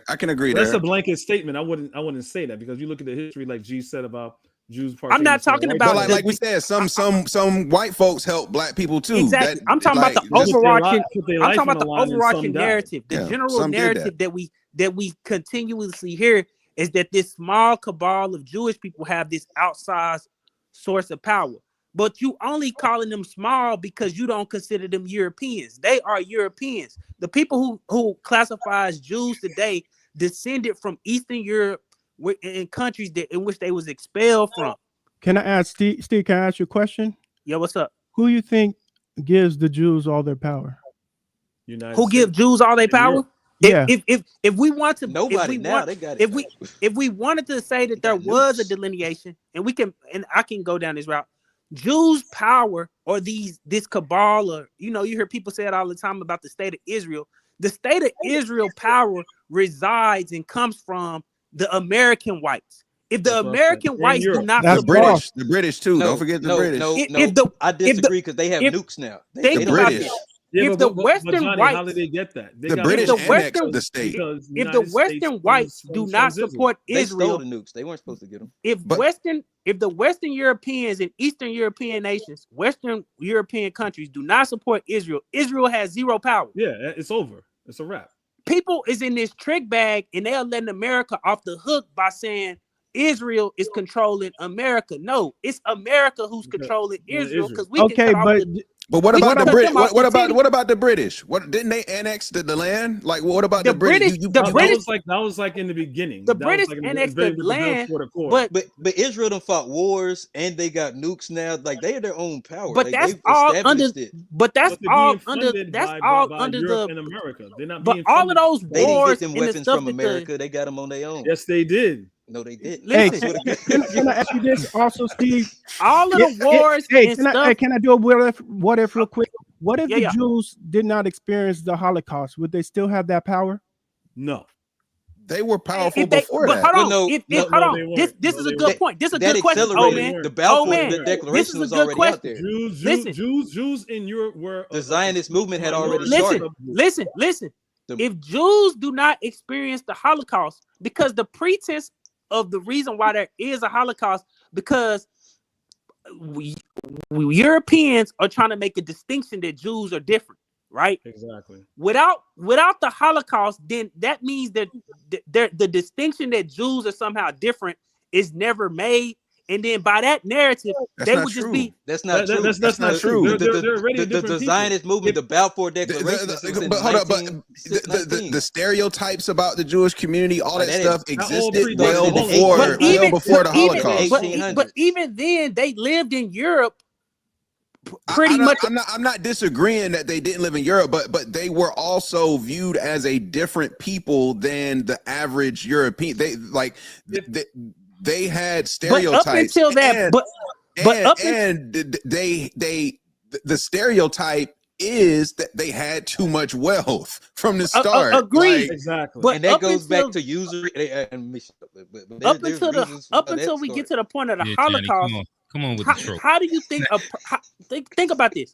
In order for you to go from a dark brown Middle Eastern person to a white European, you have to be pretty integrated into that society for a good. Wait, what you doing right here? You're doing kind of like a false history. The white Jews of today, I'm no Hebrew, Negro, Israelite, or whatever, but Jews co-opted. White people that we call Jews today are Russian that co-opted it. I'm not getting into that. I'm not getting into that bag. Because you saying they turned it from brown, they were brown to white. So you mean they from Kazakhstan? They from Kazakhstan. Hey, fellas, I think that we probably should like navigate our way back to black people. This is what I was getting deep into this wormhole, boy. My bad, man. But I'm just trying to make the point that like we got to the Kazakhstan Jews. I ain't gonna. Can I give you my perspective? We gotta stop letting these like white folks delineate. I understand the point. We didn't went there though. Your initial point, I agree with. Like that's all I want to say. That's what niggas start getting third degree on here. Can I give my perspective before we move on? Okay. So my theory or my thought is that in America, the Jews latched on to the force of white supremacy, being able to play both sides and into the attachment of the black power. That's what I'm saying. They're playing both sides. So they're viewed as minorities or people that's been disenfranchised and victimized and all this stuff. Correct. That's why I brought in, what if they never experienced the Holocaust? That's correct. We would not, black people, when I say we, black Americans, we would not be supporting them in any kind of way. LZO, talk to us. What's the part that you're saying is patently misinformation? Yeah, please fact check us. Again, because I think they're arguing a bit of like a lot of the points. So I don't even know if they completely agree on too many of the topics or points to it. But you don't agree with that, what I said? Oh, but yeah, I wasn't speaking specifically about that. I was speaking to the comment that she said. Yeah, I was trying to get to that before you move on because she distracted you. Oh no, for sure. And yeah, I don't think that. Yeah, I don't think I like super disagree with that. And the crazy part about it is people was like, just research it. It's like, I have researched it.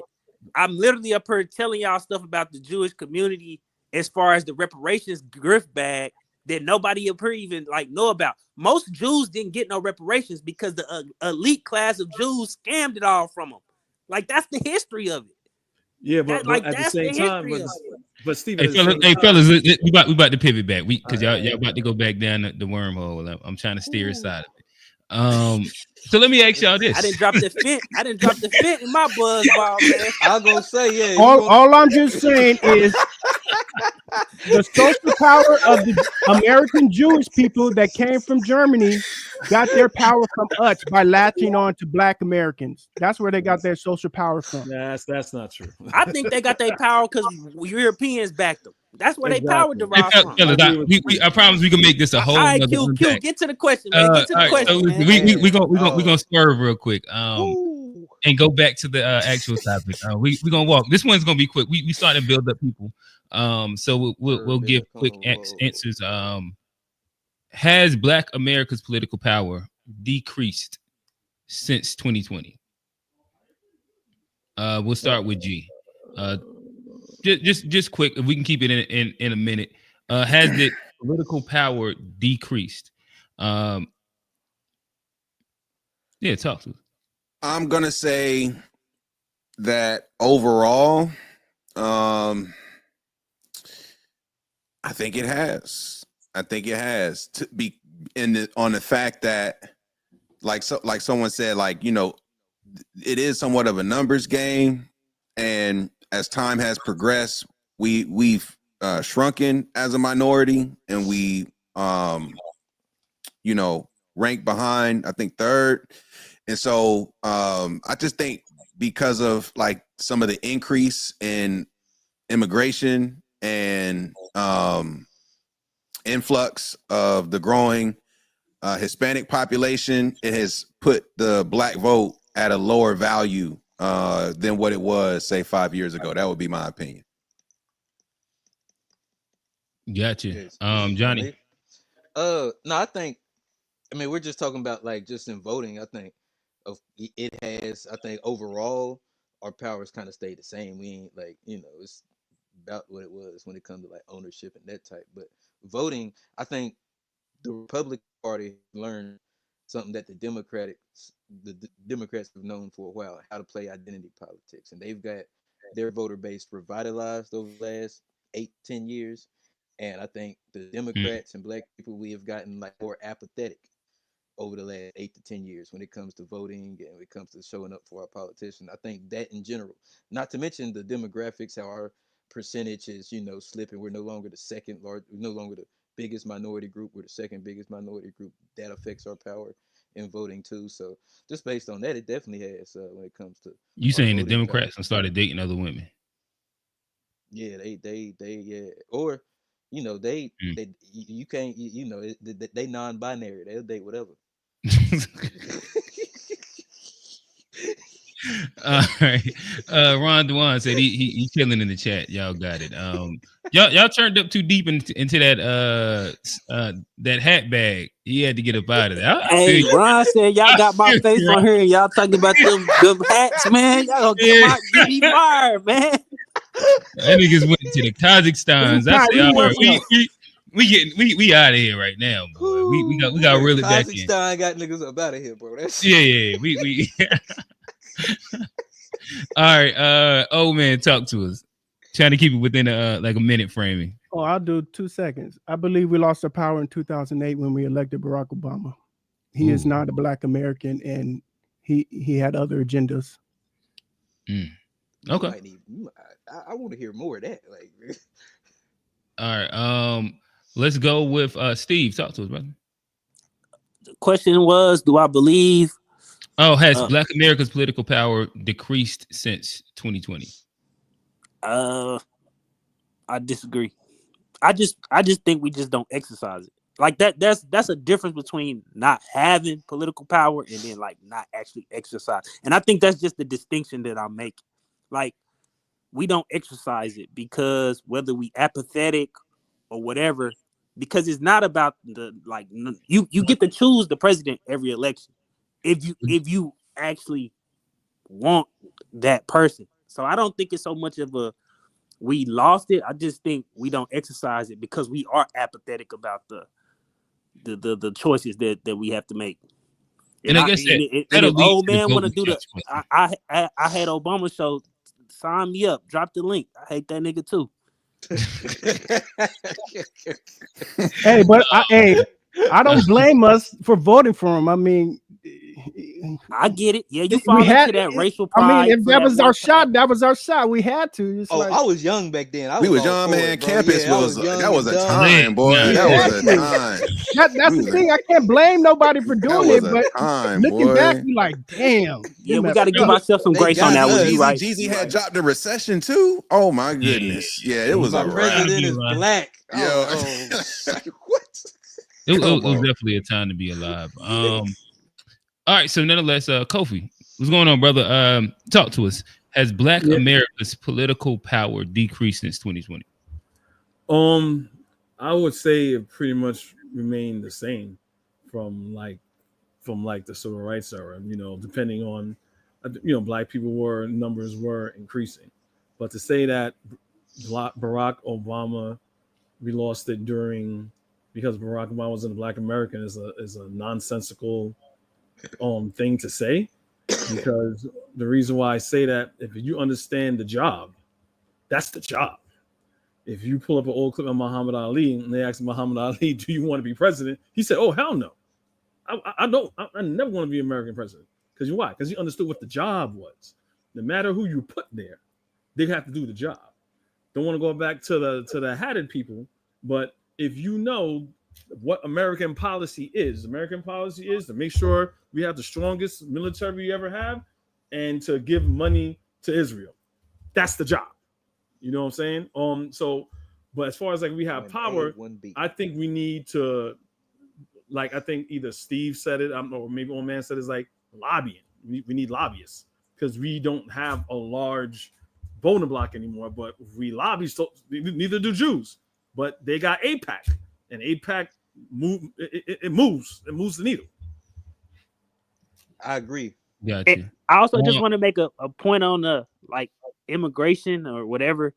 This precedes that. Making hundreds of millions of Europeans immigrants changes the political structure of this country. At one point in this country, any European, if they could get to the shores of America, they got to stay. And then they families got to eventually become known as white Americans, whether that's the Irish, whether that's the Italians, any of those Europeans. And that's really the beginning of the dilution of any Black political power by letting any European who can get to the shores of America become a citizen. And I guess piggybacking off of that to kind of keep building, we kind of split a little bit. Well, yeah, a little bit. When it comes down to losing political power. So dwindling minority, you kind of spoke about bringing in the different flavors of whites from Ellis Allen. That is also started with me, not started, but it's continued with whether you want to go the Caribbean push, the South American push. There's pushes from a bunch of different cold weather white countries, African push, depending on which top or lower. There's been a bunch of different minorities that have Indian push. My bad, I forgot India. There's been a bunch of different pushes that have subsequently led to Black America becoming a dwindling minority. But then there's also this thing that did happen. It was kind of a saying inside some of the communities. One of my guys on the podcast, Rael, he was an advocate of that this year as well, where voted the couch. So I guess we're kind of split, but I'll act it as if we're all affirmative. Did sitting out the election, voting the couch, help or hurt Black America and the Black community? The Black vote, leverage within the Black vote, where as a dwindling minority, not coming out inside volume, while there's other communities that are being courted for by these political powers, where now they're pushing to get, whether we say like the Stop Asian Hate, we could talk about a couple other different little legislative pushes that other minorities have gotten. Would we say that was a smart move, or it was a beneficial move? I mean, a smart move or a negative move for the community? Thoughts, fellas? Voting the couch. I think it like I'll say this, if like, because I've talked about other ways we could get power, but if voting is gonna be our thing, like we've decided that a long time ago, voting is our superpower, which I don't agree with.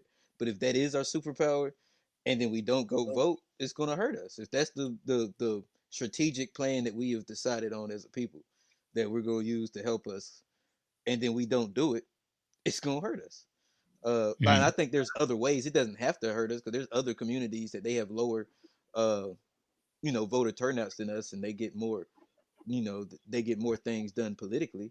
And like I say, that's through. What community are you talking about? They have lower voter turnout than Black people. Asians, and get more done. Like the Asian community. They have lower voter turnout. Yeah. They usually typically one of the lowest voter turnouts, but they don't care about none of that stuff. they don't play these games. Like they don't. But how much do they lobby? I don't specifically know about how much they lobby, but I do know they don't, like, their voting is never high, but they might have a different strategy. I don't know. I don't know how they have a silent power. Yeah. I mean, we can kind of see it in the hood. You go to all the hood stores and you can kind of see their strategy. But they don't be worried about voting, but voting seems to be our strategy, and if we don't do it, it's gonna hurt us. All right, so we'll kind of keep going down the line. Old man, talk to us. We're gonna get to you. I think it was good because it's necessary, because it got to a point, and that's why I brought it back to Obama, where because everything became covert, everyone thought, oh, Black people good.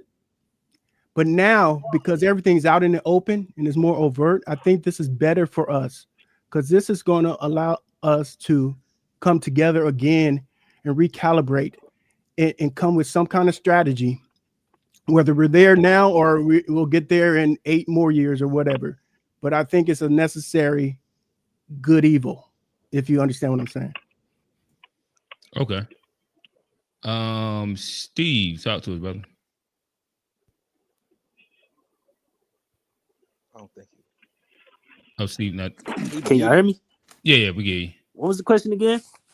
Voting the couch. Black people becoming a dwindling minority, generally speaking, and other minorities being courted because of the fact that they're rising in numbers. Was that a smart strategy, or could it have been detrimental? Voting the couch never works. Like, I don't advocate for people voting. I don't say people got to vote Democrat or Republican, but you should vote, because if we making this point of like getting to the 5% or whatever, if one of the major parties see that some random third party get 5% of the vote, they might lose, but that then puts the onus on these parties to actually respond to some of these demands they got the 5%. Politicians only respond to people who show up. So that's why when we look at policy in the United States of America, it's geared towards homeowners and not renters, because homeowners have a high propensity to vote. It's geared towards people who got 401k in stocks versus people who don't, because they got a higher propensity to vote. So even if you're not going to say vote for Democrat or Republican, you should go vote for your wildest dreams, Cornel West, whoever, because if that person get enough of some type of 5%, 6%, 7%, is the most you can hope for is like, okay, maybe we should adopt some of these ideas in the major, parties. They don't respond to people who don't vote. That's not how the system works. I mean, Martin Luther King, they told him he wanted the Civil Rights Act passed, and the dude told him, "You go give me the votes, and I'll pass the Civil Rights Act."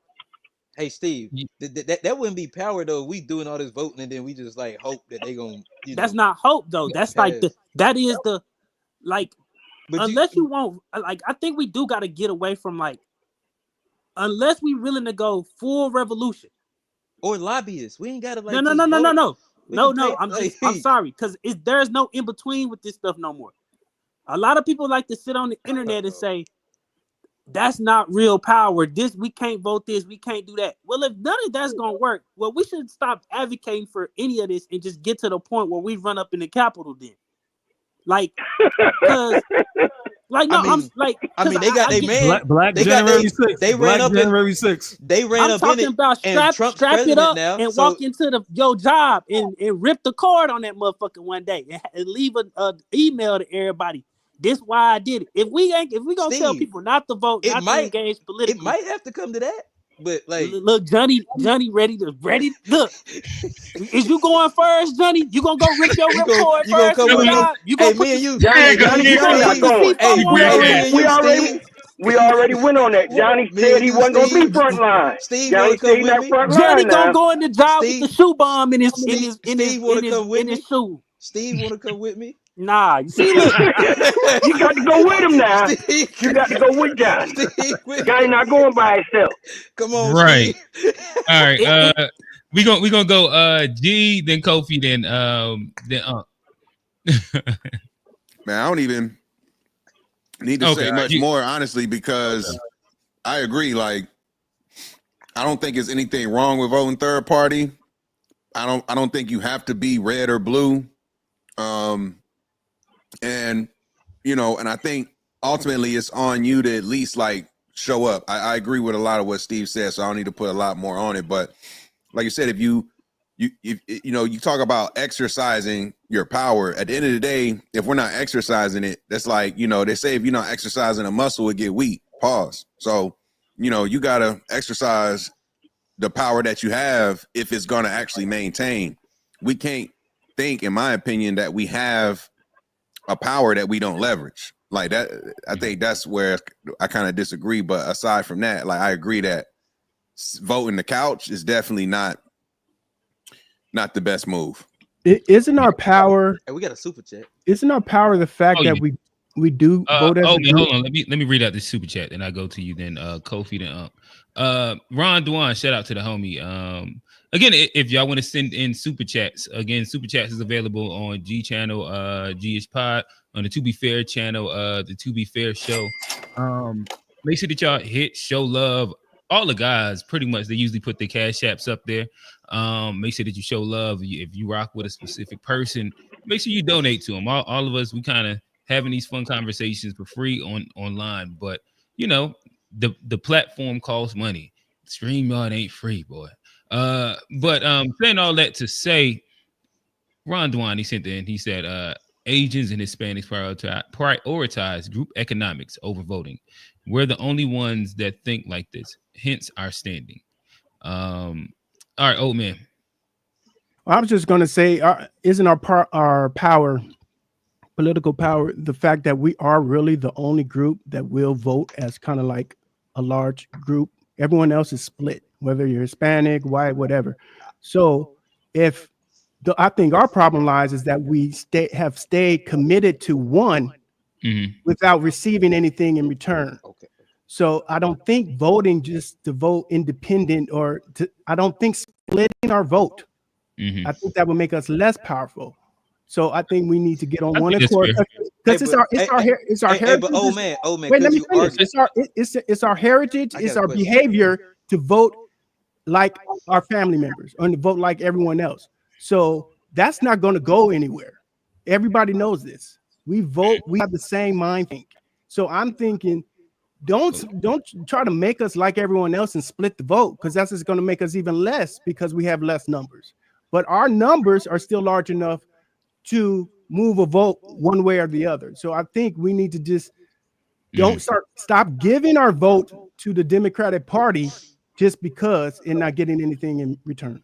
Johnny, I know you want to hop in, but we got like 3 more people that haven't even answered the original question. Oh, I'll come. Listen, you on your laptop, just write it down in your notes real quick. Just to keep it moving. Kofi, talk to us, brother. I know even more of the conversation is built, so we're gonna try and keep everybody within 2 minutes right now. Welcome to the panel, Quincy. Welcome to the panel, Kofi, talk to us, brother. Yeah. Again, I pretty much agree with Steve.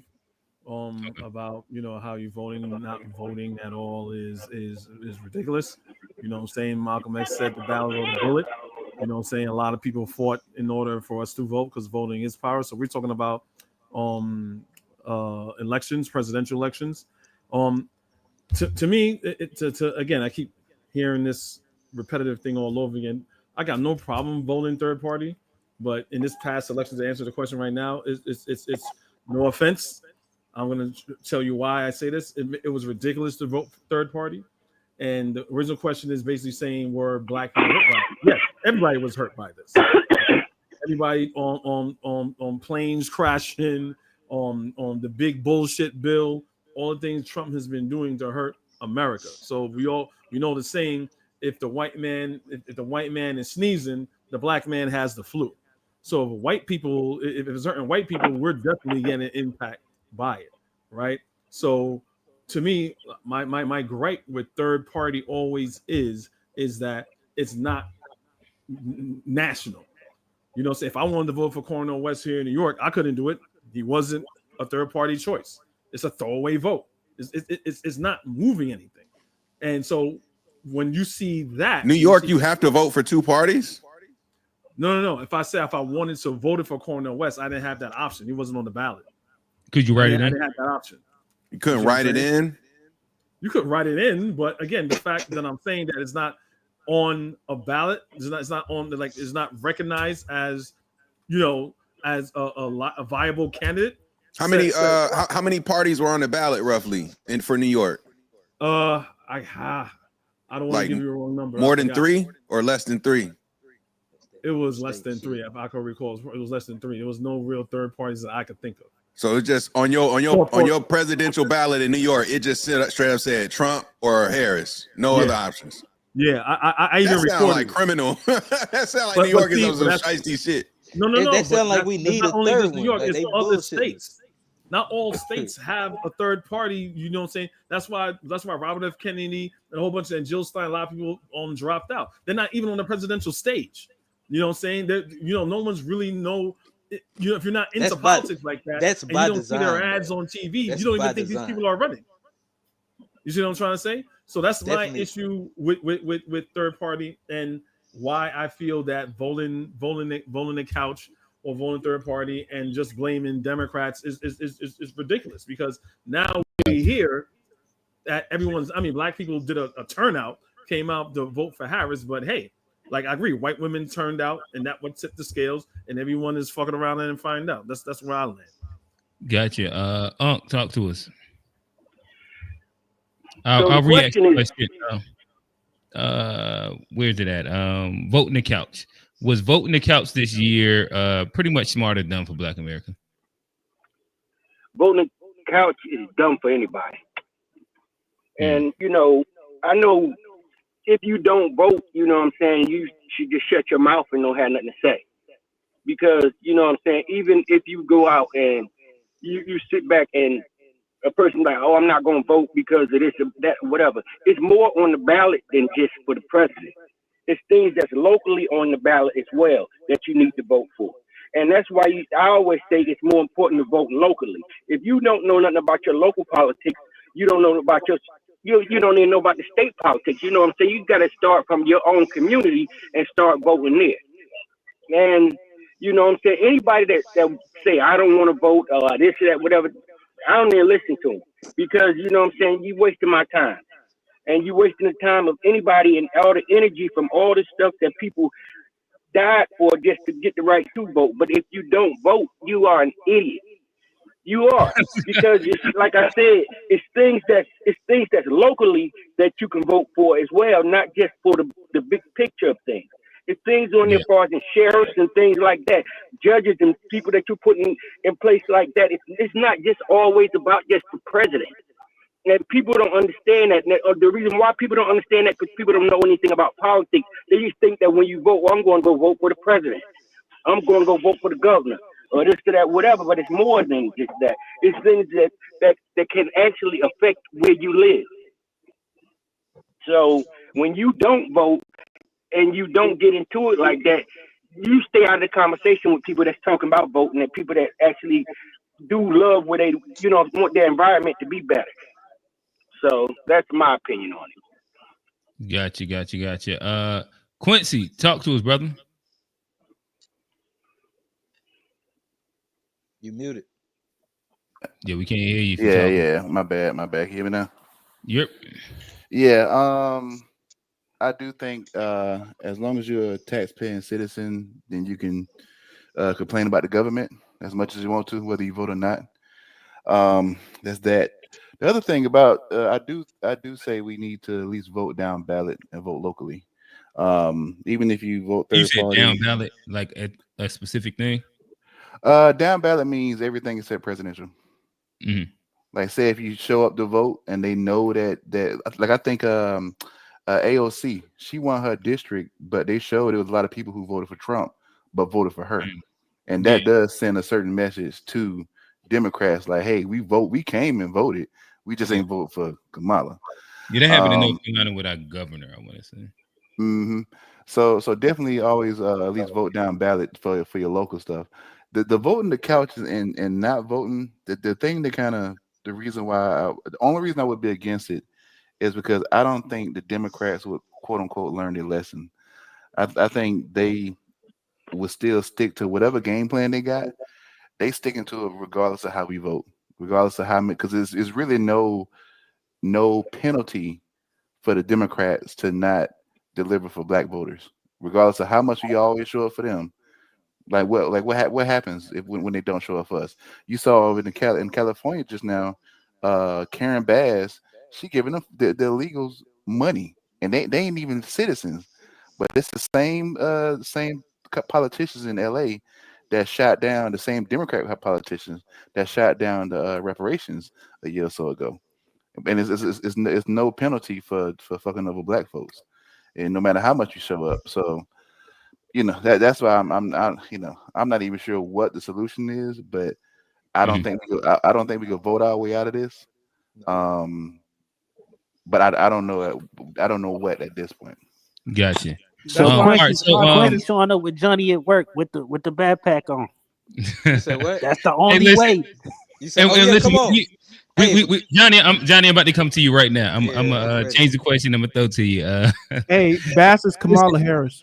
I would and that's say kind of untrue what he said about Karen Bass. She was only giving money to illegals that were affected by the Trump raid. She wasn't giving just broad money to immigrants. And we'll walk to it. So let me ask you this last question on this, and we'll try and get a little cultural towards the end. Is there a generational disconnect around what activism is and community responsibility means today? What activism is and what community activism? Damn, I can't talk right now. What activism is and community responsibility means today. What do y'all think, fellas? Do I need to reread that? I know I studied through it. One more time. Yeah. All right, cool. All right. Is there a generational disconnect around what activism and community responsibility means today?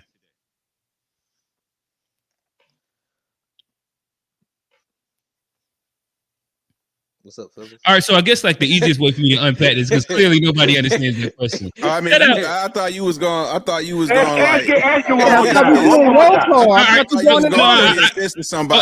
got you. And my bad. It was supposed to go to Johnny. I did give it to Johnny, and Johnny didn't understand. So literally, what this question is asking, more or less, is, so you have a lot of internet activism, a lot of internet campaigning, a lot of conversations that are happening. And a lot of times we tend to feel that means something, right? And that we're making progress and that there's headway happening, and that because of these conversations are happening inside this space, that this is a thing that's happening. In comparison, if we just look back, whether you want to go civil rights, you want to go even if you go to a lot of the protests where there's a boots on the ground mentality, and that success is more so looked at through more or less tangible means. But there is a progression in society where a lot of society does live on the internet. So like that's where the, you know what I mean, the back and forth of the conversation ends up being, where maybe you can influence through the internet, or maybe it's still important to make sure that we get boots on the ground. Johnny, we'll throw to you first. Yeah, I mean, I think the internet nowadays is the boots on the ground.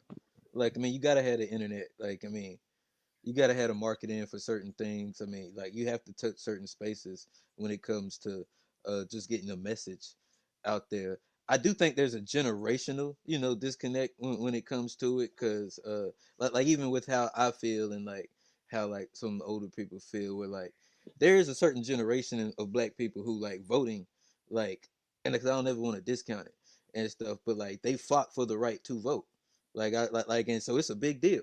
Like if we couldn't vote, now we can vote, and they fought for it, and I understand why they appreciate it.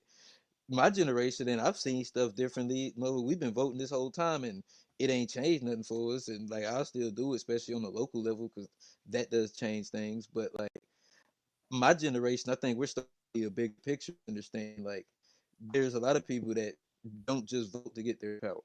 And their power is based off something bigger than just going out to vote. And I think there is a generational disconnect in like the struggles of old and like our progress and like what the struggle is today, and like new problems, new solutions. So I think there is definitely a generational disconnect in that. Gotcha. G, I asked you the same question. Is there a generational disconnect around what activism and community responsibility means today? I don't know why responsibility was just kicking my ass, but it did. G. Yeah, I think overall there's definitely a generational disconnect in those areas. It just makes me think of it was like a recent conversation with some folks that were like, let's say in the baby boomer generation, and every person. So because of this show, now when I talk to other people that's a little older, I say, what you think about reparations? You know what I'm saying? And none of the boomers were pro reparations. None of them. They were not rolling. So, and I was just thinking like that, oh, wow, that really is more prevalent amongst like, say, younger people seemingly than older people, which I thought was interesting. And then also like on some of the stuff going on with like Trump and the responses, what I also realize is like these older generations, like they really be mad at Trump. It really be fucking up their day. Like they really be impacted. Whereas I feel like younger people are kind of like, what's whatever. And it's Trump being Trump, and it's just not as impactful to their day to day. So I think we generationally we view things differently, and like Johnny said, like the younger generation, the boots on the ground is social media, internet. It's not really, the only, not gonna say the only reason, but if COVID's not happening, we don't see a lot of those protests going on in that era in the street. Like, I think COVID really helped like inflate a lot of stuff going on because people were stuck in the house and didn't have nothing else to do.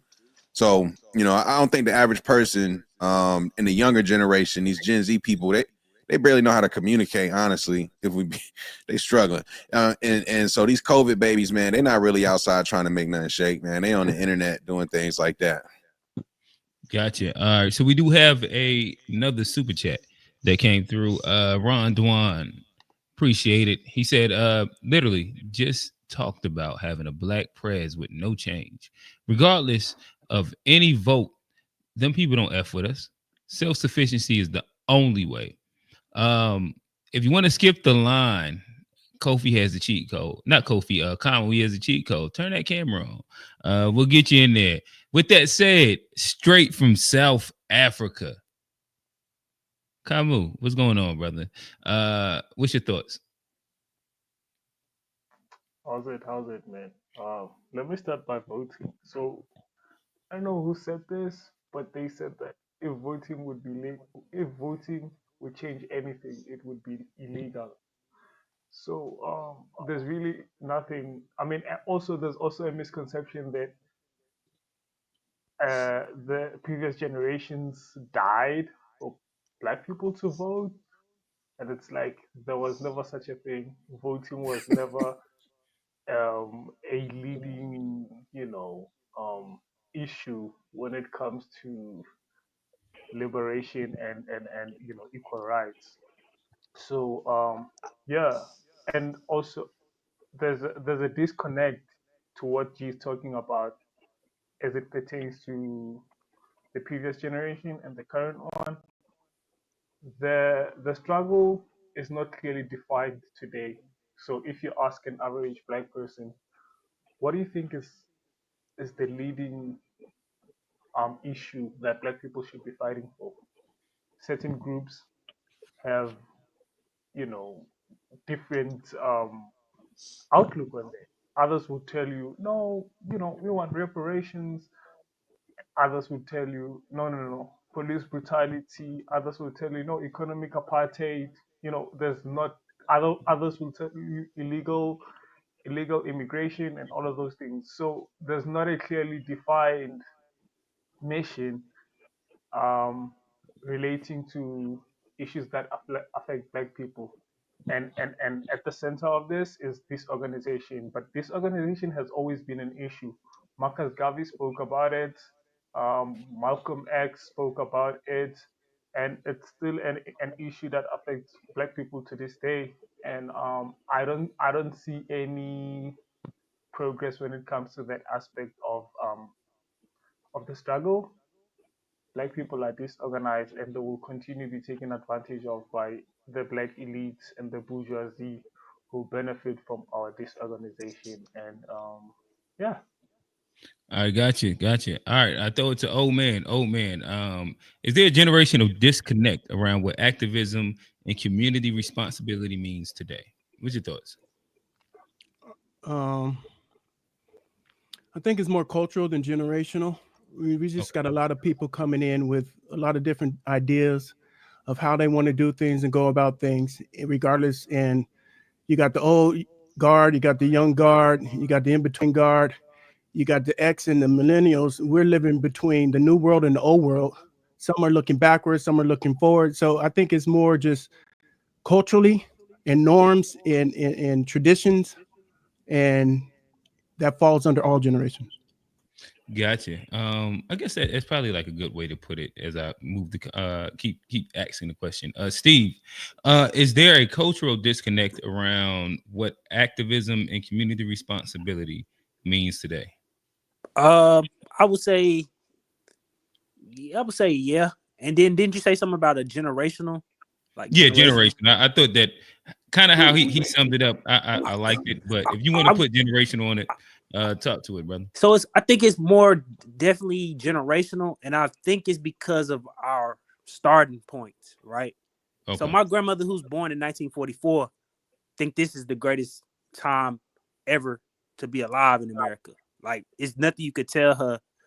She was born in 1944. That this is not better than what she came from paying 25 cents for the outhouse to get cleaned out, and in her youth to owning her own house.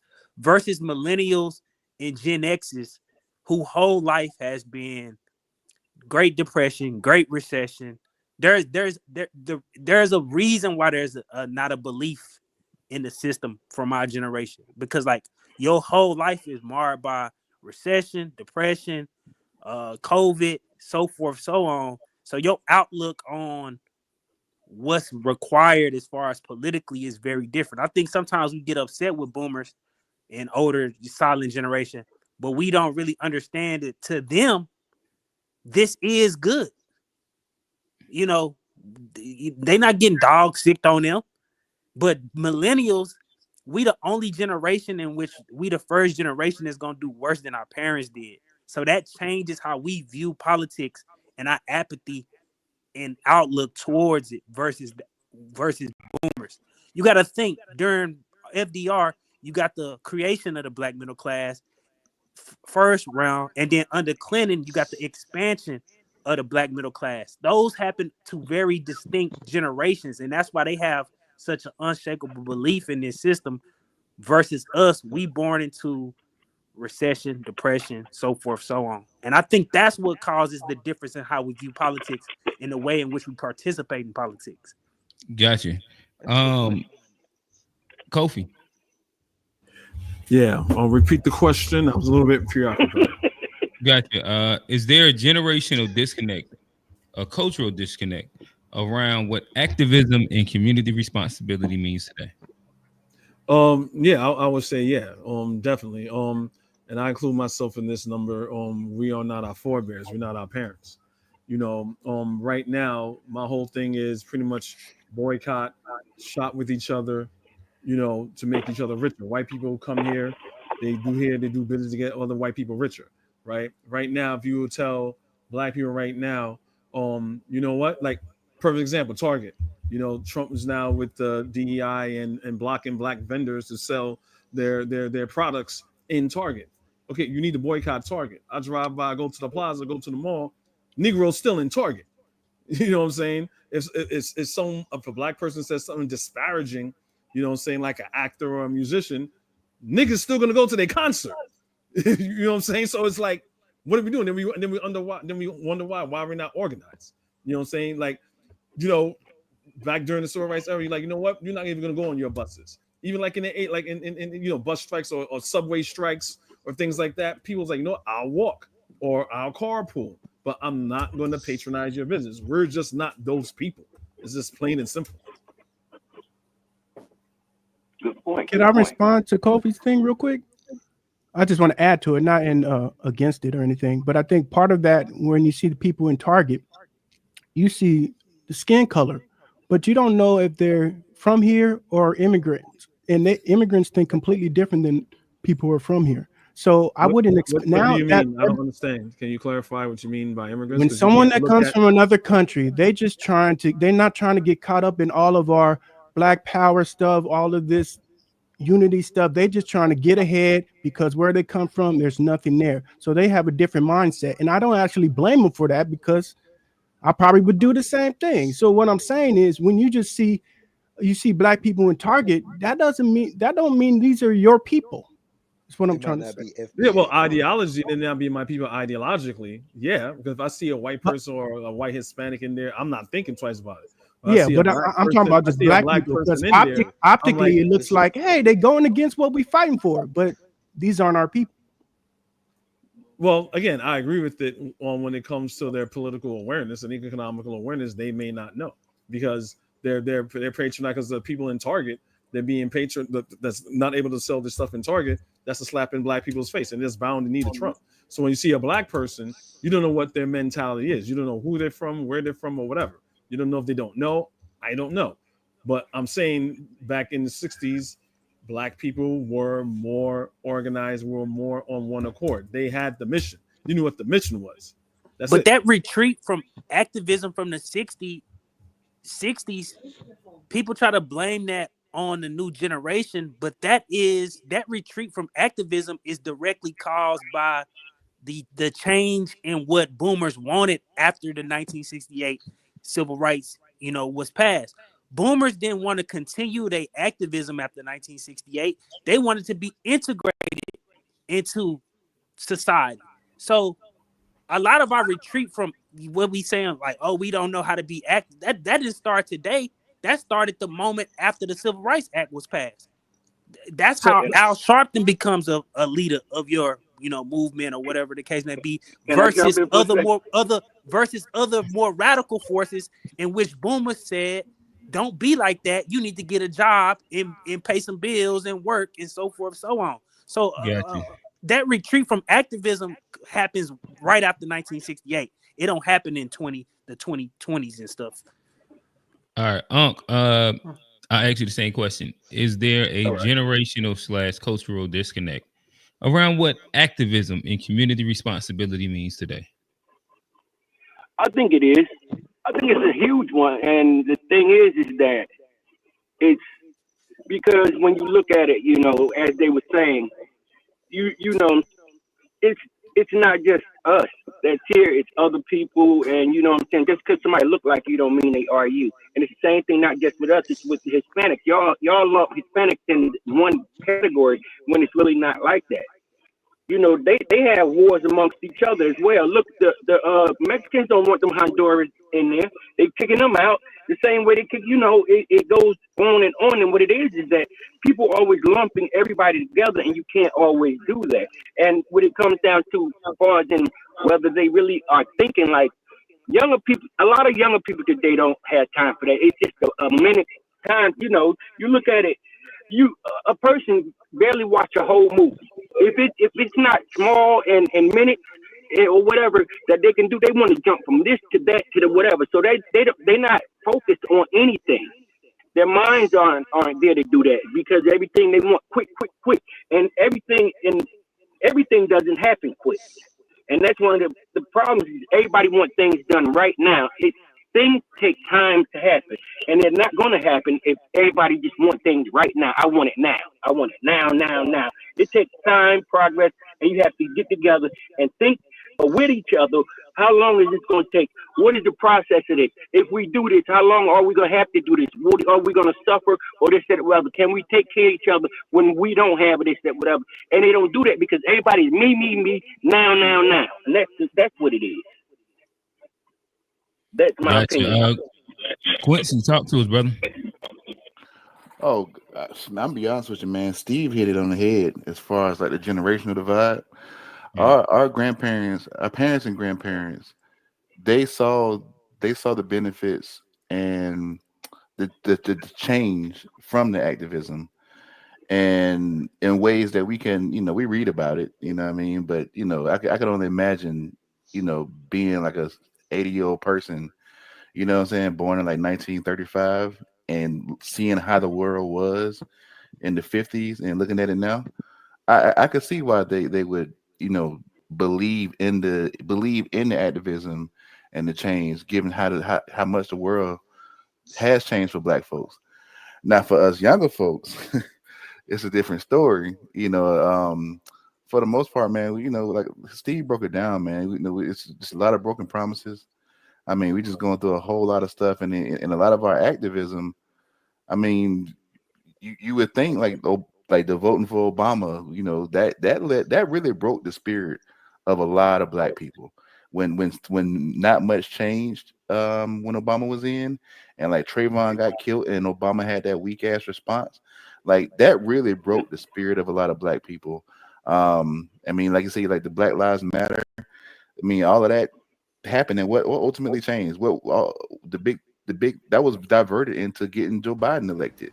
It wasn't really nothing tangible like that happened for Black people. So I do. It is a generational divide, but I do think, and we're in a different America too from our grandparents. It was largely just black and white with them. We're in America where it's like the whole damn rainbow. Like everybody's here, and we're seeing. And I think the big thing that the younger folks are trying to relate to the older people is that, hey, we are seeing Democrats do stuff for other groups right in our faces. So and this ain't working like it used to. I think it's just hard trying to relate it to older folks, who've seen a big jump, over the last 60, 70, 80 years, and versus us who've been living for the last 30 or 40, and we just growing up in a different America, man. And we just want our just due. We want our slice of the pie, and honestly, we just ain't getting it. Can I ask something here, because we always when we have these things, we always land here, and I want to get something clear. Are we saying because of the baby boomers and everything, when civil rights happened, and I disagree that they fought for integration? They're not fought for integration. They fought for equality, because at this time, Black people own their own businesses, own their own stores, and everything.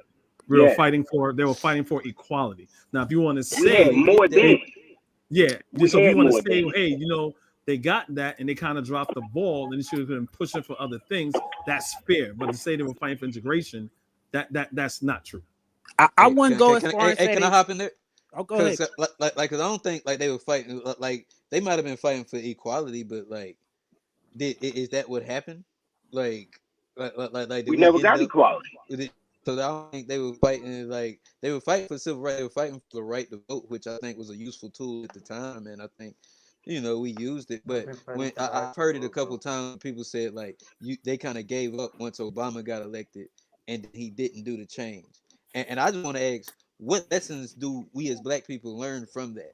Like we put this vote up there. We put all our belief in voting. We elected the guy. He didn't do anything for us. Moving forward, where do we put that faith and that hope And if we can't get it from voting, is it like? And that's why I always preach about lobbyists. Sometimes I get militant, but like if it ain't voting, it has to be something else because we've seen, you know, where how that can go. We're even seeing how it goes with white people or the other side where they voted for this Hope thing, and you see what they Well, getting. I But it's got a like the hot same what I take. You said see what before. they It's getting. it's about the job. Black people didn't understand what the job was, and that's why I gave the Muhammad Ali analogy when they asked Muhammad Ali, "Do you want to be president?" He said, "Hell no," because he understand the job. This is around the time of But the Vietnam. job is the answer to your lobbyists, right? So why don't we like? No, no, Why is no, there no. no Well, push to yes like and have a no. movement, like to have a movement where we fund something to where we can fund like different, like what if there's a black pack and they gave money on the left and the right? I got a question though. What kind of political power would we have at that point to be? If it's a matter of money, this is why you should not make politics a matter of money because everybody can outspend you.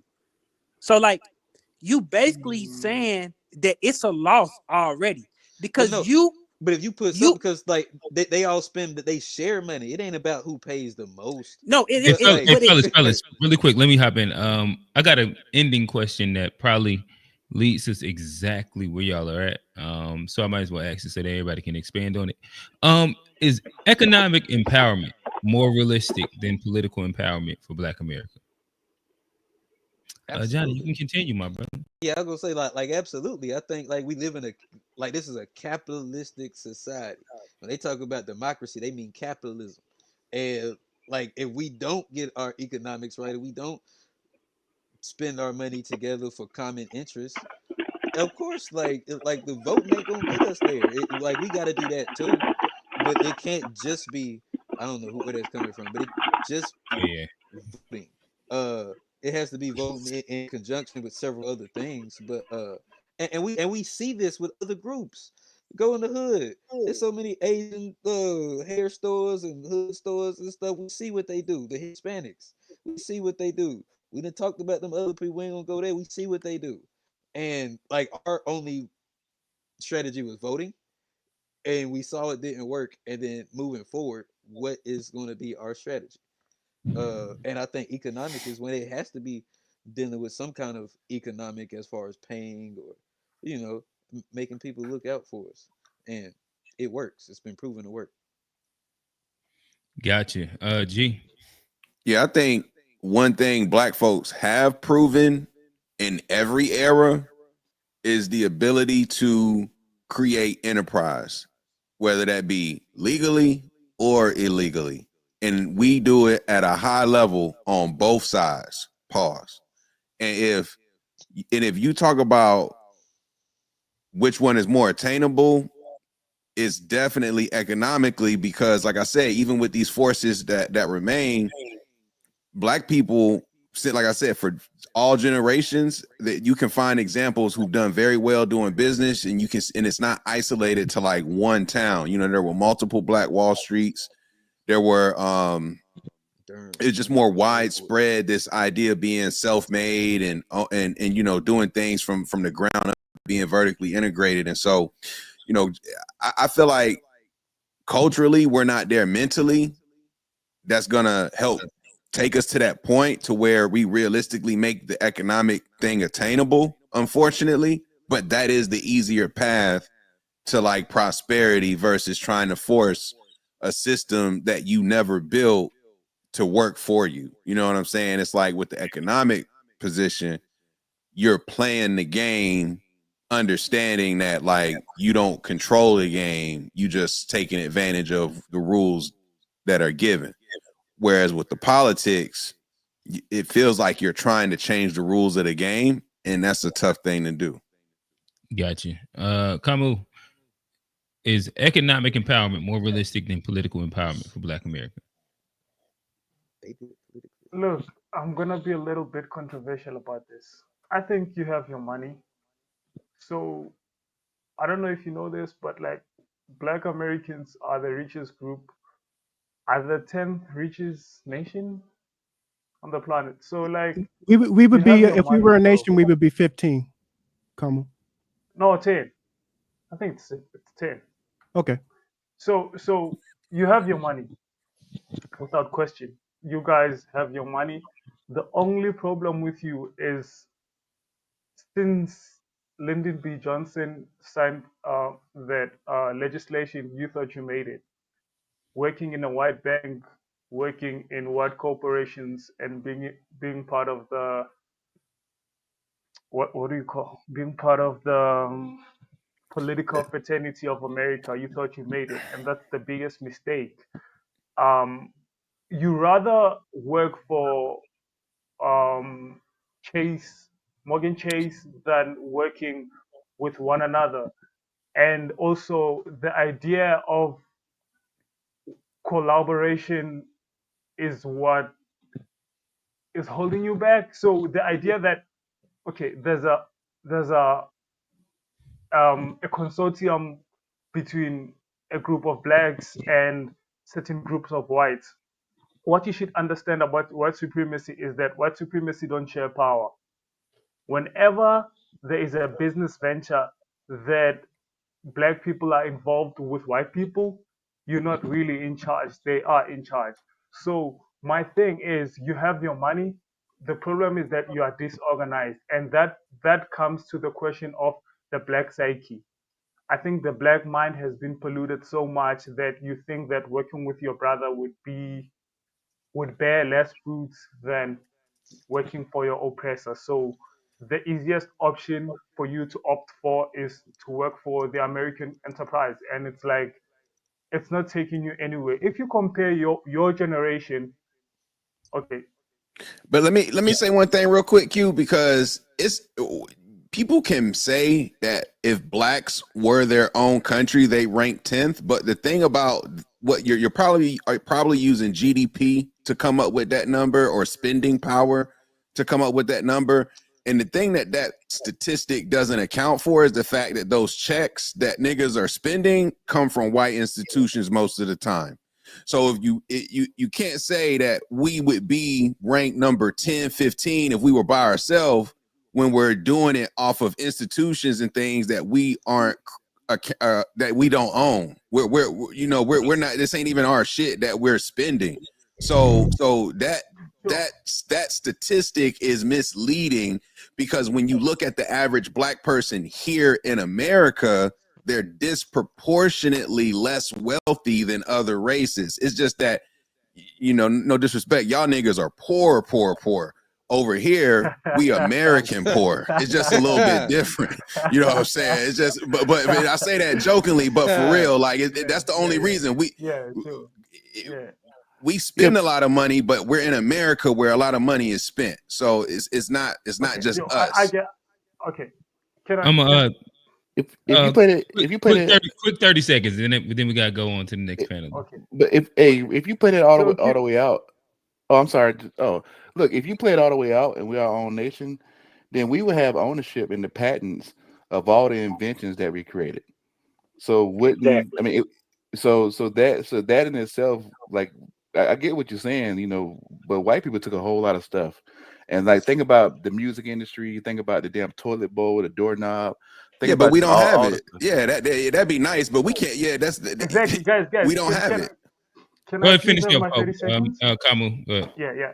Exactly. I just like the point that you brought up. You see, even when they talk about reparations, no one is talking about the ownership of black inventions, the ownership of black music, which is, bro, it's worth in and of itself. Ownership of black music would save you from the hell that you're going through. The ownership of black inventions would save you from what you're going through. But when you talk about reparations, you hear people talking about money. Money won't get you anywhere. You have money now, and you're doing nothing for yourself. It doesn't matter if you work for white corporations. At the end of the day, you still have the money. The problem is disorganization. You don't want to work with your brother. You'd rather work for your oppressor, and you enjoy it. All right, Kofi, Kamu, you opening up a can of worms. I'm gonna throw the old man. I don't know where old man gonna go with it, but I'm gonna ask him the question. Is economic empowerment more realistic than political empowerment for Black America? Old man, talk to it, brother. Let's try and keep it within like minute and a half, 2 minutes. We hitting that mark right now. Old man, talk to us.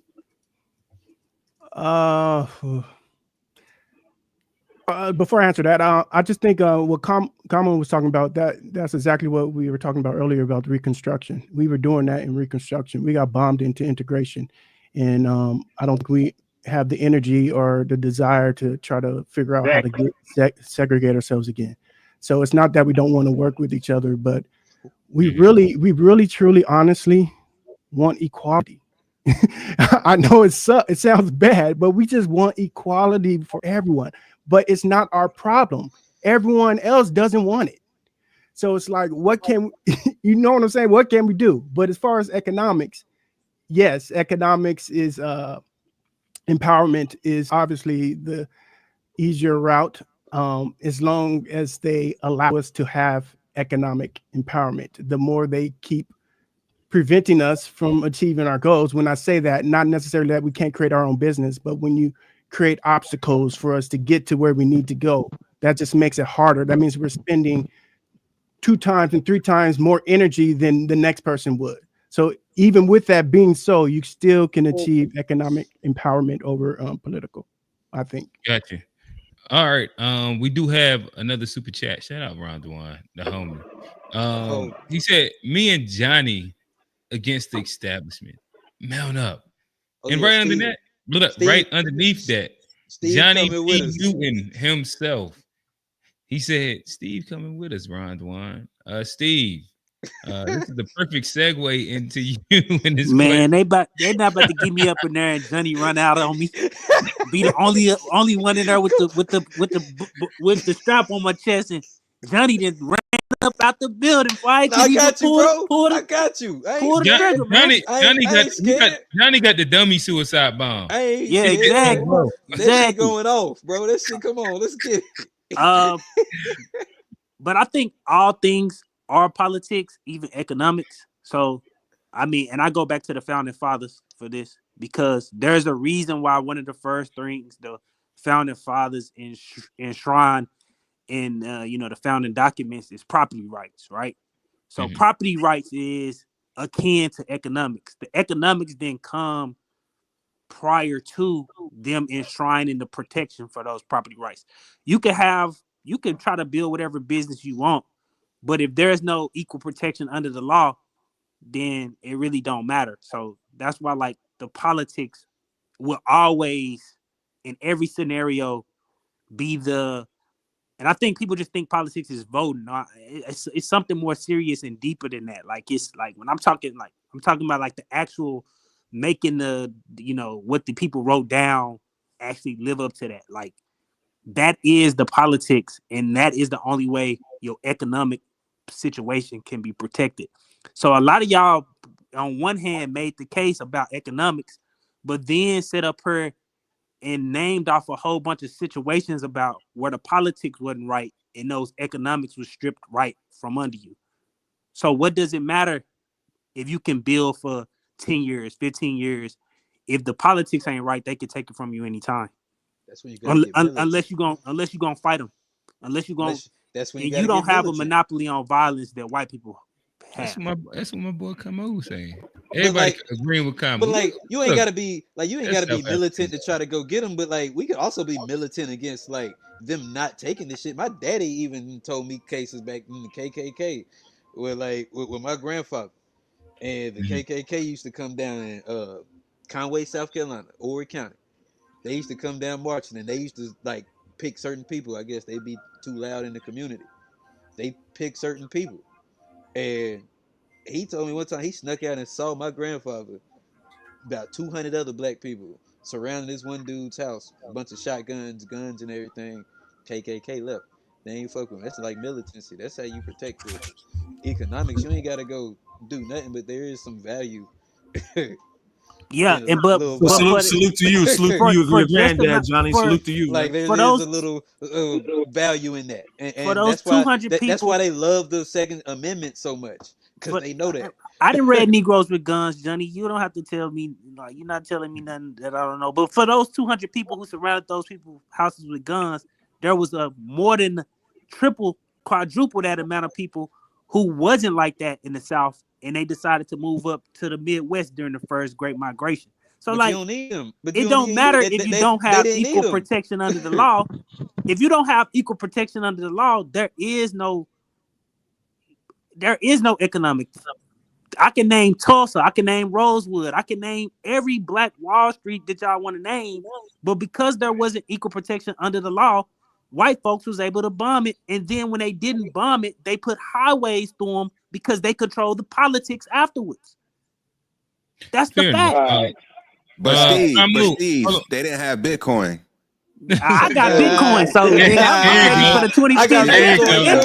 Hey, talk to me about the ETH, man. It's running right now. Hey, them 2025 they can't take that BTC, my nigga. They can't take that BTC. Hey, you BTC see what I us. say every day?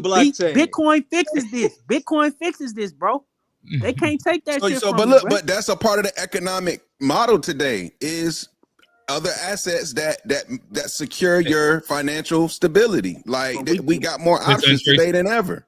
Hey, we need to get a lobbyist group based. We have on to Bitcoin. talk about that on another time. I'll go down the rabbit hole. Bitcoin lobbyist group for black people. Oh yeah, we might have to unpack some crypto soon here with the run we on. Hey, niggas, Ethereum go up. They want to talk about crypto again. Hey, you know it, baby.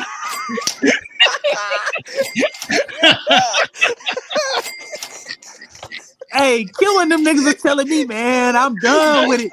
Just like 3 months ago. I'm still good. Listen, I'm waiting for it to hit my mark. It's getting close. You gotta understand, it's getting close to my mark. That's all I'm saying. We get it. Once it hit 38, I'm cashing out. Nigga, we out of here. Maybe I think about Bitcoin, but I'm gonna throw that bitch right into the die. I'm good. Kofi, talk to us, brother. Yeah, pretty much what Steve said was good. Politics is war without bloodshed, you know. And I do think that lost my train of thought here. Yeah, but I do think that this is something. Repeat the question again because I lost my train of thought. I need to get back. Is economic empowerment more realistic than political empowerment for Black America? Yeah, it is, and I agree pretty much with everyone that was saying. I'm on point. But me being a Pan-African and everything, I have a different spin on it. So it is very imperative for us to, because we can't vote our way into it. So we talk about lobbying. So the conversation always goes in these spaces where we talk about, okay, Black people, they once again you get your own towns, you get your own cities, you get your own businesses, and then redlining happens, and they put in a highway through your property and your business, or they flood it. Or whatever. That's when you lobby. We didn't do that. We didn't do that last time. This time we can do that and then lobby against it and then build those communities up even stronger. That was the arcade. But Black people always it do feel like somebody playing a video game for sure. Nigga playing Sonic, ain't he? Somebody running the coins up. Nigga playing Sonic, man. Somebody running the coins. I don't know who it is.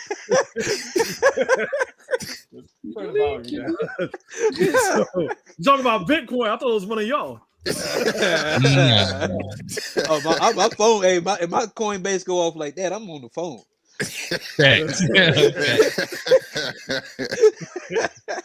So basically I'm saying my whole thing is like, it's good to get a base, right?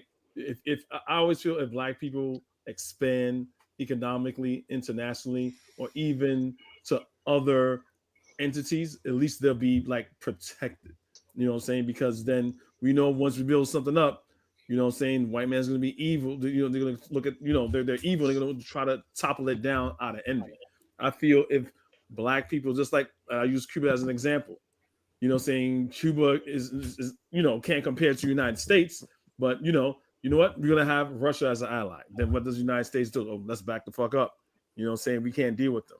So it's good for us to get there, but knowing the history of this country, they're gonna do some type of sabotage. They did it to Garvey, they did it to Du Bois, where Du Bois had to leave, they did it to the Nation of Islam. They always do it. So I think once we get there, but we gotta learn this. We have to think bigger than that, because all big groups that we talk about, APAC, Europeans, they all have a base outside of America. You know what I'm saying? That they could rely on. I think as Black people, as Black Americans, we need that. It's called sovereignty. Gotcha. Is economic empowerment more realistic than political empowerment for Black America? And shout out Ron Dwan. Ron Dwan said Panthers 2.0 if we ain't ready to die for it. But yeah, talk to us.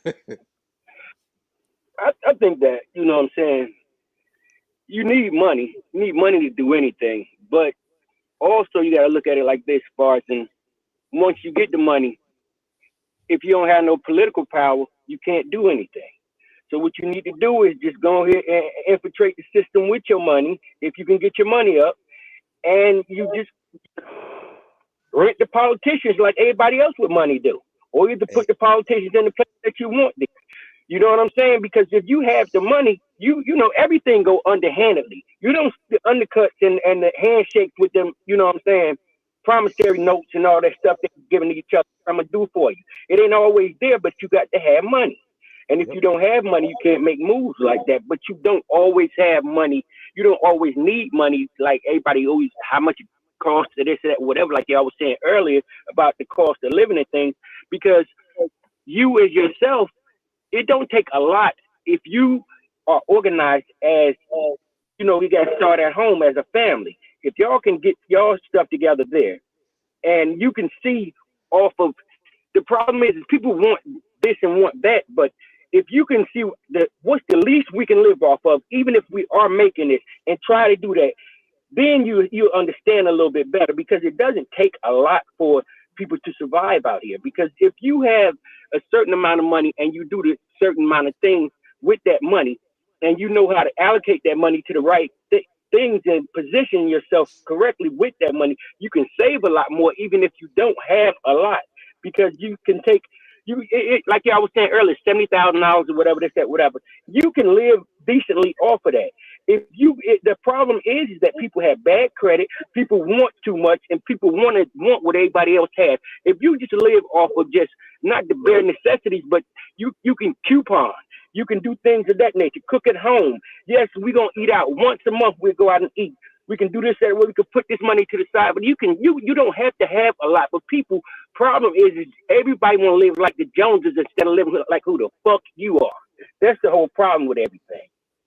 I hear you, but I'm trying to stun on these niggas, man. Before I go out, get up out of here. Like, before I go to the upper room, I'm stunning on these niggas. I'm stunning on these niggas before I go to the upper room. All right. But what I said, do it make a little sense though? Oh no, we understand. Nah, you was preaching, Yeah, we understand. I fuck with you, you right, but I'm just ignorant, man. You know, I can't help it. Quincy, talk to us. Oh, my bad. Ron Dwan said we became pussy after 60s. No fighting us. We just want to shoot each other. Johnny agree with you. Quincy. Yeah, we have the money. It is easy to go the money route, but I mean, there is I don't like to talk about the class divide too much, because people like to scapegoat that over racism. But there is the class divide in Black people, and let's be for real, the folks who really got the money. I mean, you know, we got our cool jobs and stuff, but the folks who really got the money, dude, they ain't concerned. They ain't concerned with it, man. They ain't concerned with really. They ain't Black no more.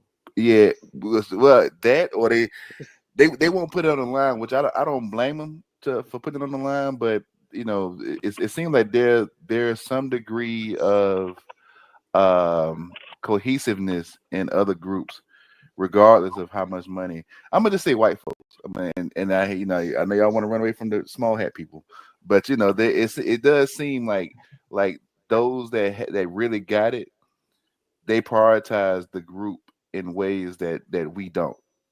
When we get it, it seems like when we get it, you know, when we get, you know, hit an M, or you know, damn sure the billionaires, the handful that we got.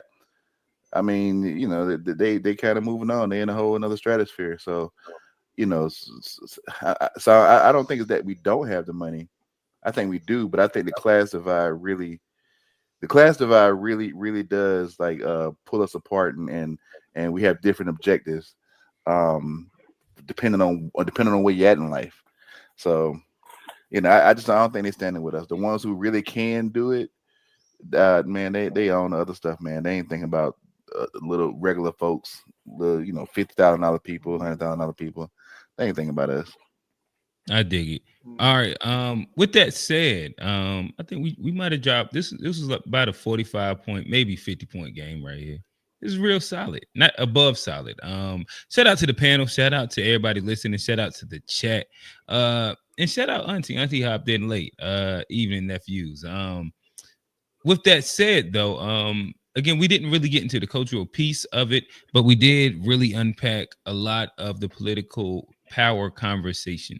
And I think that that's fruitful. Maybe next week we'll do a part 2 on if Black people are losing cultural leverage. Probably makes sense to kind of do a part 1, part 2 to it. But with that said, shout out to Johnny, shout out G, Kamu, Old Man, Steve, Kofi the Black Critic, and Quincy. This has been a fun episode of Unpacked. We are here every Wednesday, 9:30 p.m., 9:30-ish. Like we got to put CP right beside it. Not PM, it's just CP, 9:30-ish. Because shit happened. Like we always playing for 9:30. They don't necessarily always hit go. It never hits go at 9:30. But we are 9:30-ish. And we run for a good like 2.5. It's always 3 hours plus for y'all, to be honest. And like these are fruitful conversations that you can't get nowhere else but on this small little space on the internet. So make sure that you tell a friend and tell a friend and tell a friend. With that said, like, comment, subscribe, GH Podcast page, To Be Fair page, and like that. We out. Peace. Wow.